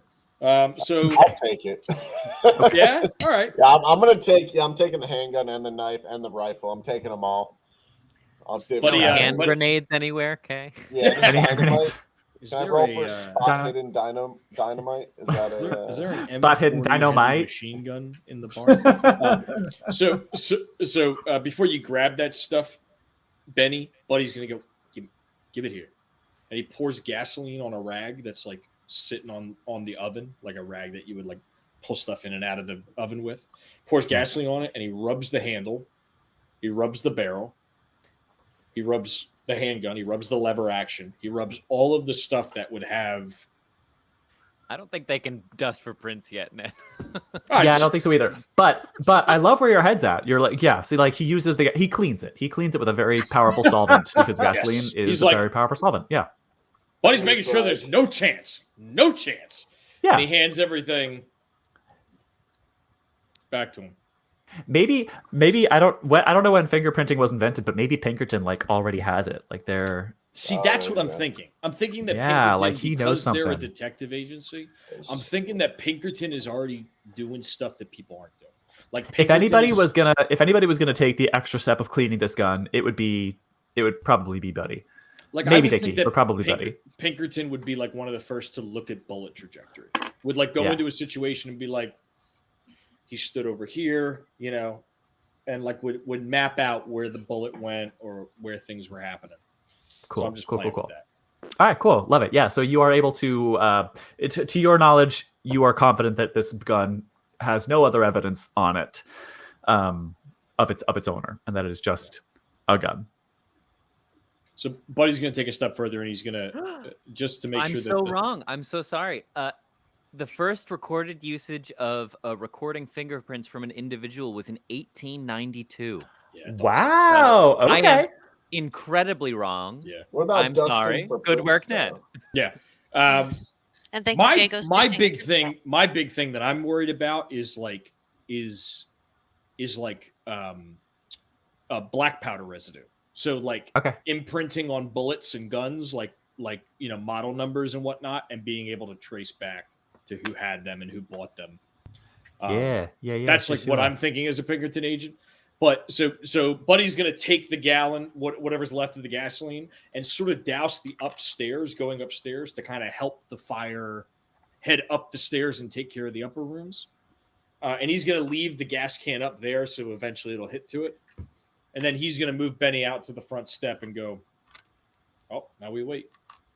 Oh, before he leaves, he's gonna turn the gas on the stove. Yes, good call. Okay. Gaggle, never let anybody tell you that role-playing games are only good for entertainment or nerdiness. We are all learning so much. I'm learning. The I love more it. you know. I love it so much. Okay, great. So we've gotten all the people into respective cars, and we've gotten the house all prepped for Flya. I kind of want to like, can I just back up a moment? Yeah, go ahead. What else do you want to do? After Actually, let's just like make a blanket statement here. Is there anything else that anybody would like to do before we drive off with these other prisoners, for lack of a better word, and light the house on fire? Sweetie, go ahead. Jesus Christ. Jesus. Well, I'm just wondering about, they get Gladys out and they get what's her name? Adair. Adair Woods, yeah. And then I'm going back in for Arnold. Yep. And I'm just, is there a moment where it's just me and Arnold in the barn for a second while Absolutely. I'm like yeah. unlocking him? Absolutely. Okay. And I'm just like unlocking him. And is he like anything in the eyes? He looks towards you. He doesn't make eye contact with you, but sure. Yeah, no. He looks towards you and does not make eye contact, but he just, like, if you're sort of over here, the rest of them, like when you were getting them and unchaining them, they were all just like eyes straight forward, dead in the eyes the whole time. As soon as you come up to him, he doesn't make eye contact with you, but his eyes like go towards you a little bit. He's sort of looking past you, almost like over your shoulder. But that's more than you were able to get from any of the other three. All right. So I'm just unlocking him. And I'll just go, hey. No response.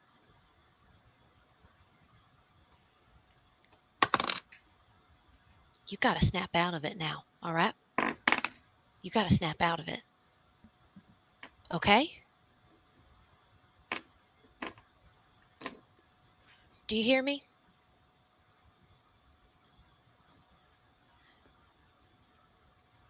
Give me a roll, Campbell. It has give me some kind of interpersonal roll. Fast talk, charm, intimidate, or persuade. Your choice. Okay. I think it's persuade. Okay. Okay. All right. That's a hard success. Yeah. Nice. Yeah.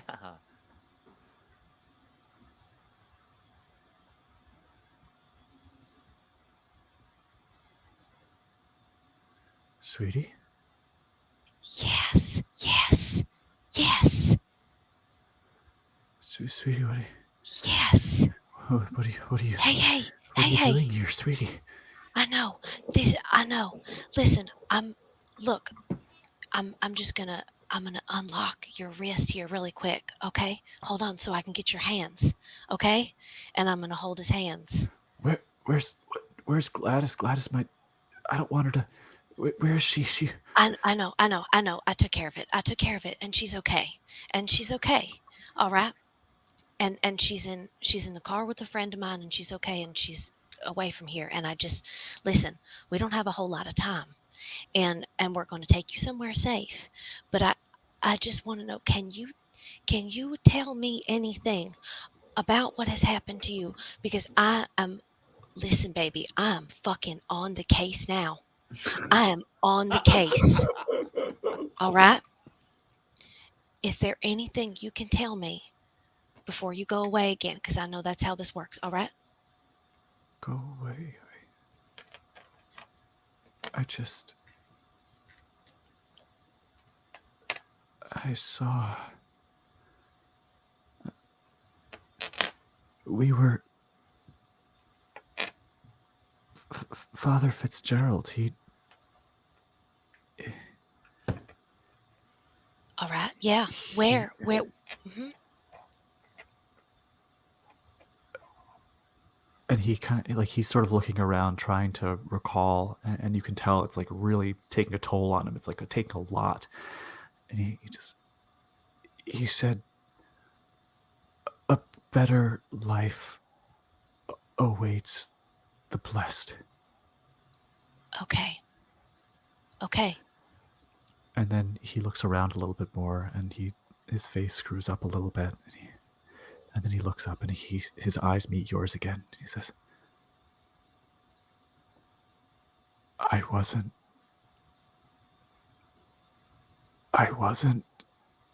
That's okay. I'm not worthy.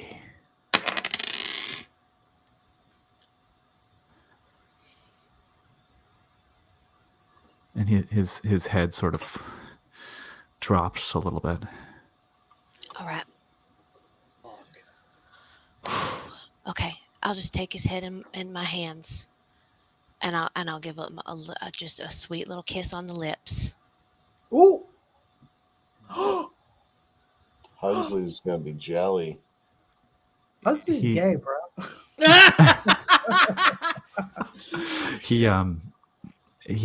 And what is going on there? He doesn't react. He's already like glazed back over, Okay. but he doesn't like fight it. But it's It's not- his lips do not respond to your touch. Okay. I'll just loop his arm over my shoulder, and I'll start getting him out to the car. Oh wait, did anyone see that, or that's? Just... I mean, Hugsley's been there. No, we did say this is a moment that they had Private alone in the barn. So no, nobody else is. Yeah, Oh, nobody else is outside. shit. Sweetie, what you got Holy going on shit. there, sweetie? What you doing, girl? Oh. Can I take it back to the house just for 1 minute? Sure. Unless there's anything else from you, Campbell. You good? Okay. Yeah. Yeah. Buddy, go ahead. Buddy's gonna lead Benny to the door, and we never established who was the guy still alive. The guy's still alive. Stanley. Oh, right. Stanley. Yes. Is We still never really alive. established what was happening with Stanley. That's true. Put him in the car too. Nothing you have done has Well, nothing you have done has made him. Nothing you have done has made him move. He's still he has not even swept the plaster off his face. He's still just he is lying on the floor in the hallway of the house, eyes to the ceiling, just drooling, just blank look on his face, that one bloodshot eye. I'll kind of grab him and pull him up back. Come on, guy. Cool. He doesn't fight you. He moves under his own power. But his glazed over face the whole time just goes where you tell him. Before that happens, yes, Buddy's going to stop that. Okay. Is he somebody who's in town? Is he a regular somebody that He's a local. Yeah. He's a local. He's a local. Mm-hmm. All right. So Buddy puts a hand on Benny and goes, You might want to tie him up. And then goes back to tending to the bodies that are in the. You can if you'd like to, Benny. It's easy enough in the barn or in the house to find some rope. He won't fight you if you try. Yeah, I'll get him out of the house and then find something to tie him up with or something. Just at least tie his hands up. Okay. So Buddy is gonna, after he douses the bodies and he leans down to the stove and he can hear the gas kind of going from turns on all 4 burners, and he walks out, and he just does this. He's like, Sorry, ignore that. and he reaches in and he finds his old like a big Zippo. They were like that. They were big personal Zippo lighters. Yeah, and he the big goes, they were fat. They were yeah, they were like that thick. Is it safe to say that everybody's like kind of gotten into their vehicles and is getting ready? Have we moved everybody? By now, yeah, sure. So I imagine it like a film, like shot, right? Like the roadster kind of pulls out and starts heading.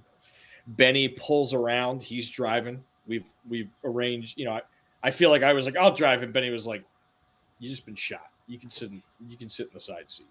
And Benny kind of pulls Easy, up. old man. Yeah, exactly. Ease. And I open shotgun. I flick the lighter. I throw it onto the front porch. The flames head into the house. I close the door. We drive out. And as the car is driving, correct me if I overstep, Kay. As the car is driving, all we see is the flames. The windows blow out from the gas, and the flames start to take the house up. Yes, I love it. Yes, indeed they do. I just tried to find like sound of fire, and I got a bunch. I can send you some. the best I could find was fireplace. There's like, so I put it on just now, and there's like a gentle crackling. Gentle crackling. Hey, I'll hook you up. It's like the Yule log. Merry Christmas. Yes. From Okay. hell. So, all right, y'all. You do manage to get everybody into the car. The one question I have, actually, I know we said for most of these people, the plan was to bring them back to Gladys and Arnold's house. What are you going to do with Stanley? Where are you bringing him? Are you bringing him to the same place, or bringing him somewhere else? What's the plan? Well, Yeah. would we have decided instead to go to your house, buddy? Just like, because nobody's going to come looking for anybody there, probably. Mm-hmm. I think that. Damn. Let me put it this way. Instead of the house with 2 missing people. I think the ones that we're worried about should go to my place. I think Stanley can go to Gladys's. Well, I they think can all we be in can- the same place. I think. Yeah, I mean, Any place in your house we can lock him in? yeah, I got a couple ideas. Oh, what are you up to? Okay. So all I need to know for now is that most of them are going to Gladys and Arnold's house, and then Stanley is going to Buddy's house? Buddy's house. Okay. Well, most of them are going to Buddy's house. Everybody's Everybody's Everybody's going going to to Buddy's Buddy's house. We're going to find a separate room to lock Stanley into. Okay. But can I, as we're driving, Uh-huh. because Sweetie ended up in my car, right? Because we were trying to split her and Gladys up. Correct. Right. So I bet Jim goes too. what? Just an office reference. I That's fine. So it just like in a quiet moment, like after this has been a fucking insane night. So I'm imagining like a quiet moment where we're just like rolling down the road a minute here with our the people we've saved passed out in the back. We're just driving along the road with headlights on, and without even turning my head, at all, still just fixated, kind of very intently on the road ahead. You all right? Are you kidding me? No, I know. Of course you're not all right, but I mean, will you be all right? Sure. I mean, all things considered, this night started with the man charging at me, about to bust through a window and tackle me to the ground. So it could have gone worse from the very beginning. You did good, kid. I really mean that. I'm sorry that you got swept up in this, and I don't say that because, I don't say that because you're a lady or anything. I say I'm sorry you got swept up in this because I know what an awful thing it is to get your innocence torn away. Oh, honey. And I'm not saying you ain't been through stuff in your life before. I just, it's hard to shoot somebody the first time. I'm sorry. I feel like I'm trying to be nice and all I'm doing is insulting you. I'm sorry. I'm sorry. Listen. It is what it is now.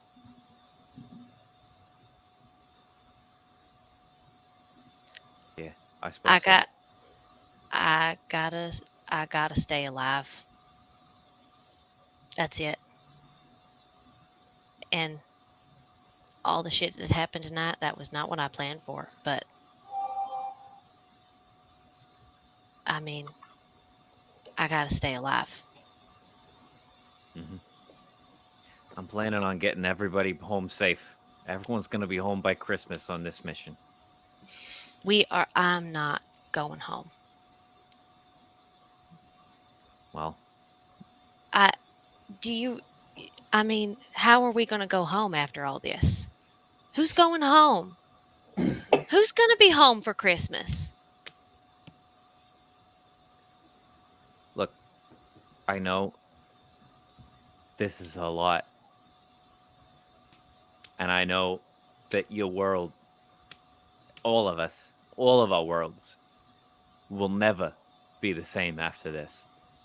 But take it from a guy, when I got hit, when I got tagged in Belgium, and they were rushing me to the field hospital, I saw something. I saw a bright light. And I heard Mother Mary's voice. And she said, "You've done enough, kid. And I can take you somewhere real peaceful right now." And I said, "I've done a lot, but is there more I can do? Is there anybody I can still help?" And she said, "There's always more to do." And she shot me back to Earth, and I woke up in that field hospital.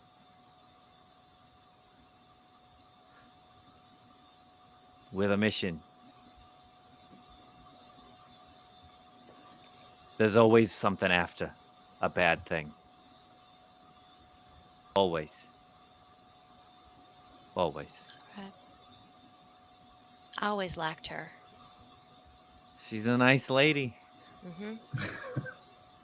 She's been through some stuff. Sure has. Sure has. And she turned out all right.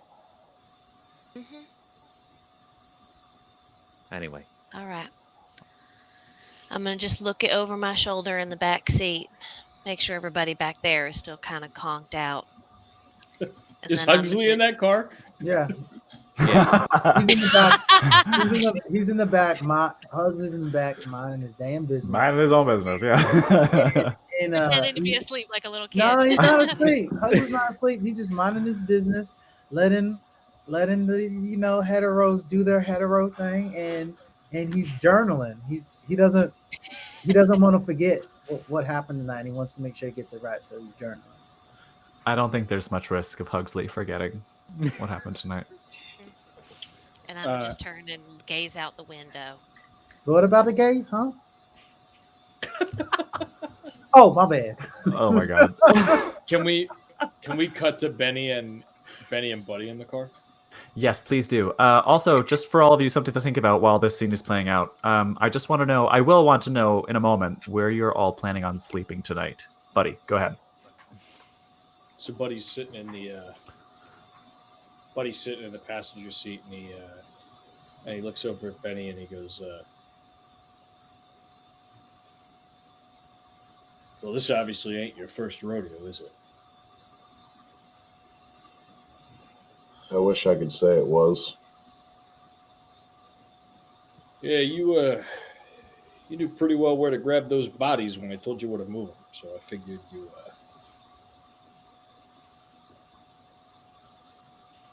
you'd done some stuff like this. Yeah, clearly you have too. Yeah. Buddy looks down at his Pinkerton badge and he kind of he stares out the window for a second and then he looks over at Benny and he goes,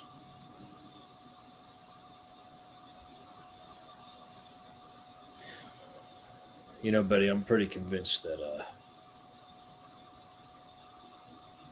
you know how they say that when you die, you either go to heaven or you go to hell." I've heard of it.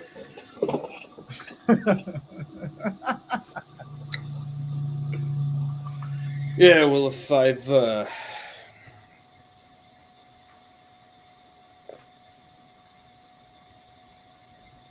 don't know, buddy. I'm pretty sure that we're already in hell. I get that, buddy.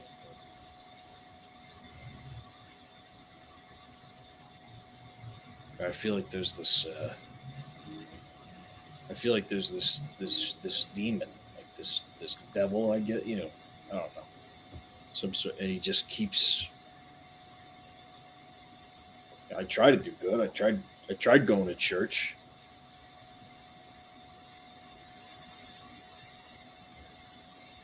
Anyway, listen. And he reaches into his pocket and he pulls out an envelope.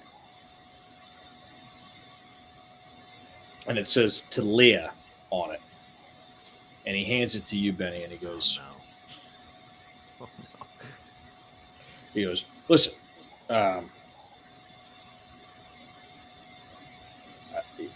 should anything happen to me, I want you to take care of this.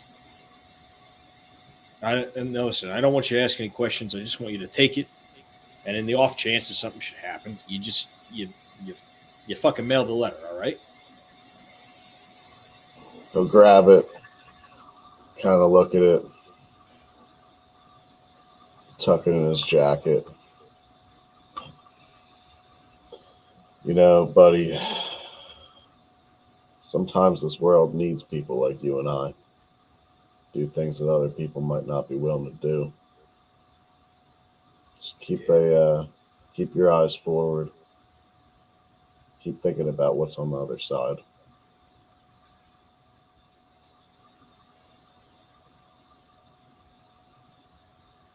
Yeah.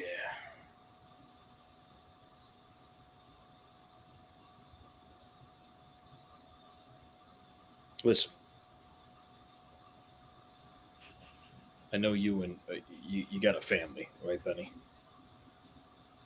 It's the only reason I do some of the things I do.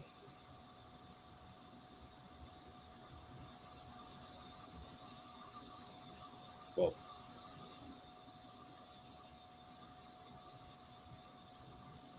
take a little advice from an old man.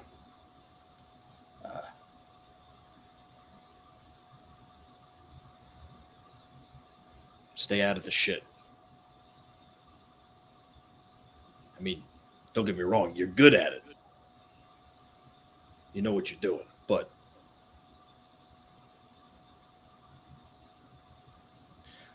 look, Betty, people like me, we don't get to have the white picket fence and the wife and kids. And I see you, Benny. You're a good guy.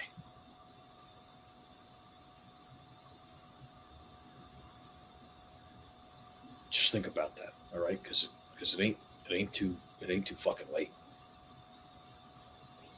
For me, that's a whole nother story. Yeah, I think we might not be too different, buddy. You know, every time I take a job, I think about those things. But every time I try to get out, I get pulled back in deeper. Yeah. But I guess as long as I can give my wife and kids a a life worth living. My life ain't worth too much, huh? It's not too much to give.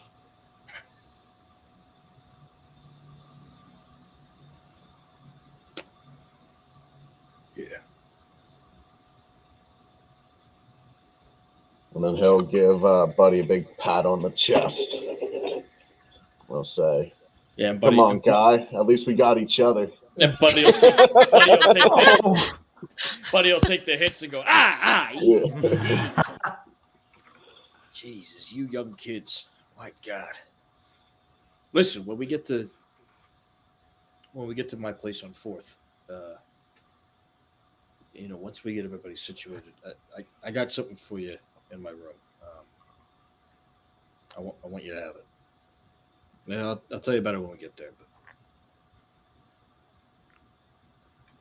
All right, well, you just take care of yourself, buddy. You worry about healing up, all right? Yeah, how about that Hugsley guy? My God. And he kind of lifts his shirt and he looks and the sutures are perfect. And he's You did roll a 4. I'm like, A 2. A 2. Sorry, excuse me. Don't get it. For a random guy I met 2 days ago, he really knows what he's doing.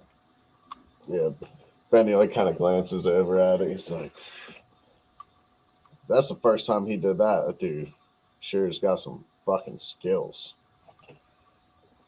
I think he's got that smarts. I mean, I'm talking genius level smarts. Like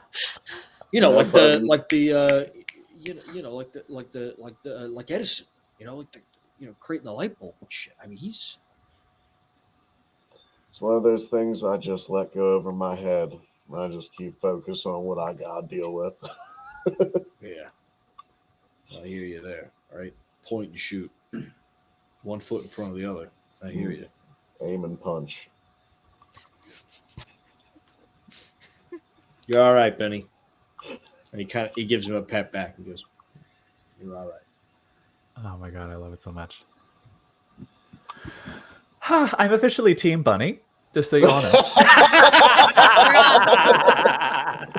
Goon ship lollipop. I know which ship my ticket's good for.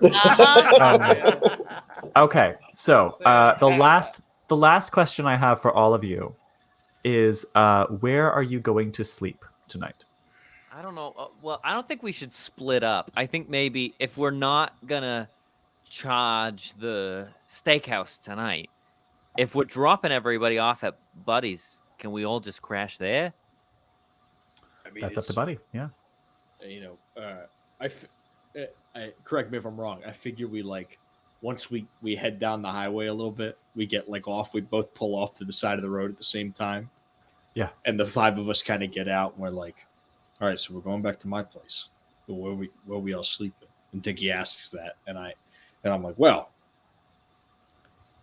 I mean, Dicky, I know you served, so you're used to sleeping in uncomfortable situations, but I only got a twin mattress. I mean, the way I see it, Sweetie could use the twin, and I got a sofa. One of you could sleep on the sofa.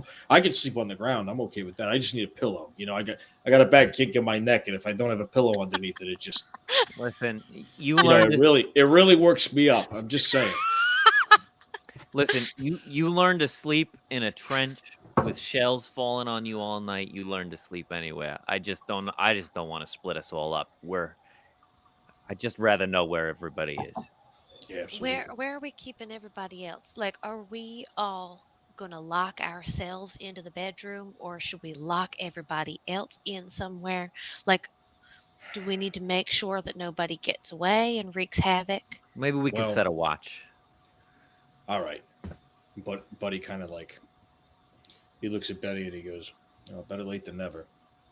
Listen, Buddy, I can hang around and help you guys get settled and get all these people where they need to be, but I got to go check on the family. But I'll be back at the crack of dawn, so we'll get settled, and then I'll take off. Hugsley takes note of that. Yeah. He's like, Okay. Okay, so Benny is the only one who is not actually sleeping there. Yeah. Okay. And Buddy, Buddy will go a step further and go, we could always, never mind. And he goes, yeah, they'll be all right. They'll be secure. Okay. You We'll don't keep worry an about eye that. on We'll make sure that they're all right. Okay. All right. So, you all do whatever it is you need to do to get comfortable. Be that at Buddy's house or Benny, you make your way to back to your house, and the kids are asleep. Your wife Barbara is asleep. Everything seems normal, calm, peaceful. Great. Buddy gives Benny his dial phone number, like for his apartment before he Aw. leaves, and he goes, "Listen, if you need to stay there, it's fine. Just give us a ring and make sure that I don't want to be fucking worrying about you while you're over there. All right? God damn. Okay. Great. So everybody has a way to contact each other if they need it. All right.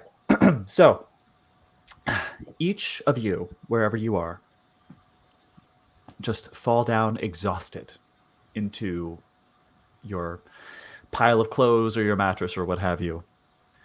So exhausted, in fact, that it feels as if you blink, but you immediately know as you open your eyes that some time has passed. You sit up, and somewhat groggily, and this is each of you, by the way, somewhat groggily, you begin to make your way over to the bathroom. On your way, you catch a glimpse, perhaps, of a clock or a watch, but you have a hard time reading it.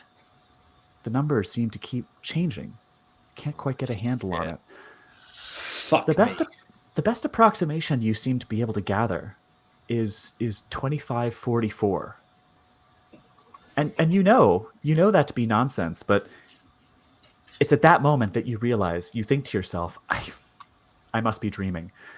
And you think that you're going to wake up now that you are aware, but you don't. You look around the room and you find other oddities. Maybe the bed is facing a direction that it isn't normally, or there's something in the room which ordinarily isn't. Surely I'm dreaming, you think to yourself. You make your way to the bathroom and you head straight for the sink, going immediately to take a handful of cold water to splash on your face. You do so, relishing the feeling as it kind of awakens some senses back into you. You look up into the mirror, and a red, bloodshot eye with a dilated pupil stares back at you from your own reflection. You gasp in preparation to scream, and you wake up. Everybody, roll the sanity check and tell me what you got next week. I'm doing it. Oh no! Trevor, the lazy eye. Holy shit. I love you guys so much. I am the luckiest keeper in the whole wide Love you world. more, Kay. This adventure has just opened up, and I'm so ready for what comes next. Holy moly. Oh boy, I feel like $1 million in 1920s money. That's got to be worth a whole lot more today. Oh. You might have to make a note for at the start of next show if you want to go over. Did you give me whatever you wanted to give me before I left back to my family's house? Well, that's up to Buddy. Was it the number? I don't know. We'll see. You guys think about that. Let us know what you decide next week. One of a couple other questions. Who? First of all, everybody roll for luck. Oh, right. Everybody do your luck rolls. That's a plus side to the situation, isn't it? Yeah. You're trying to be under your luck or over? Right. Over. Oh, no. For an improvement check, you want to be over. Damn it. Damn it. Come on. Fail. Blow on the dice, chat. Yeah. You're going to have to blow Well- harder next time. Come on now. There was a lot of coal. I'll tell you what, there was a lot of coal added tonight for the furnace of the goon ship lollipop. I tell Yes, you there what.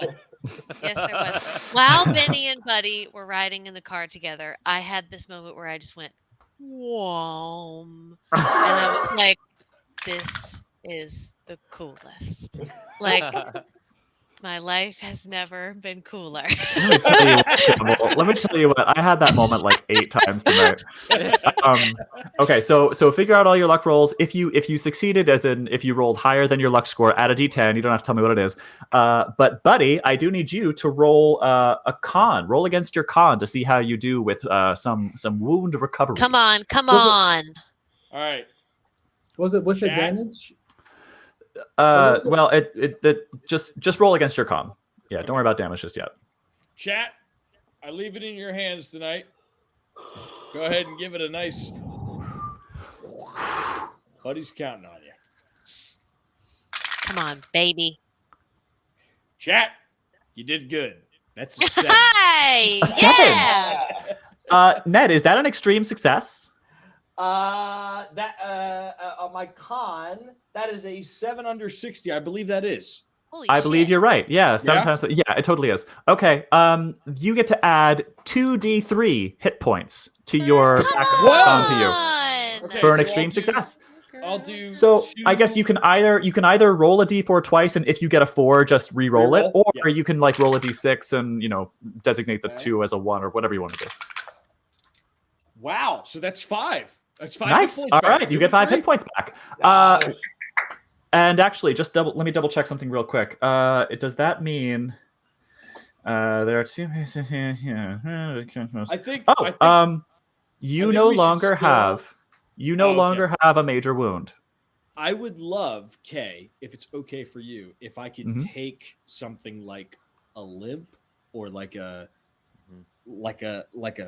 stitch or a twitch or something having to do with that. Maybe it's not like a permanent minus or something, but like a physical deformation from that, because that's Sure, a pretty okay. serious wound.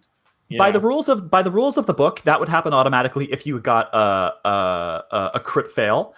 Okay. But story-wise, if you want Yeah. to, sure, we can say for the rest of the adventure, for the rest of this investigation, you can have something. I'll leave it up to you.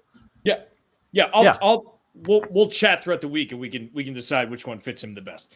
All right, cool. Sounds good. Last question I have before we close the actual game portion of this. Whose idea was it initially to burn the house down? Was that you, buddy? That was you? Okay. There aren't really inspiration points in Call of Cthulhu, but take an inspiration, so to speak. Yeah. The way that I'm gonna let that play out is that anytime you want to add a bonus die to any roll, that is your inspiration. Yeah?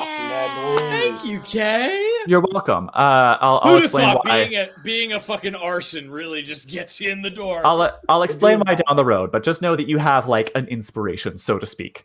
All right, yeah, that's it. That's all I got. Holy shit, you guys, that was Mamma one mia. hell of a night. Oh my god, I'm just so jazzed. That was some really great role playing. That was some great story setting. I've got you right where I want you. Someone give me a towel. So yeah, I mean, look, I don't really have much else to say.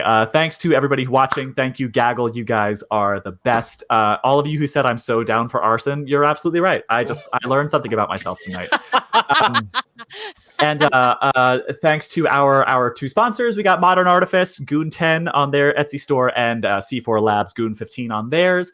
Don't forget to tune in on Sunday for our live listen of the next episode of the STRAHDCAST.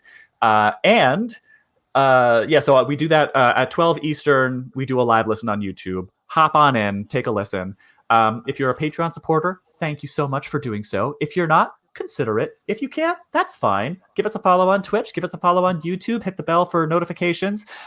Rate and review our podcast on Spotify and Apple Podcast. That is immensely helpful. I really don't think I can stress it just enough how helpful that is for any podcast to get lots of reviews, especially lots of good reviews on Spotify and Apple Podcasts. Steal your mom's iPhone and leave a review for us. It's truly so helpful, and it costs you nothing. Tell us we're pretty. Spread the love. Tell me I'm pretty. So do all those things. We love you so much, and we will see you right back here next week at 6 p.m. Eastern for episode 9 of Madness and Mercy. 9. Yes. Bye, friends. Love you guys. This thing out. Bye, Gaggle. Woo! Mwah. Thank you, friends. Good.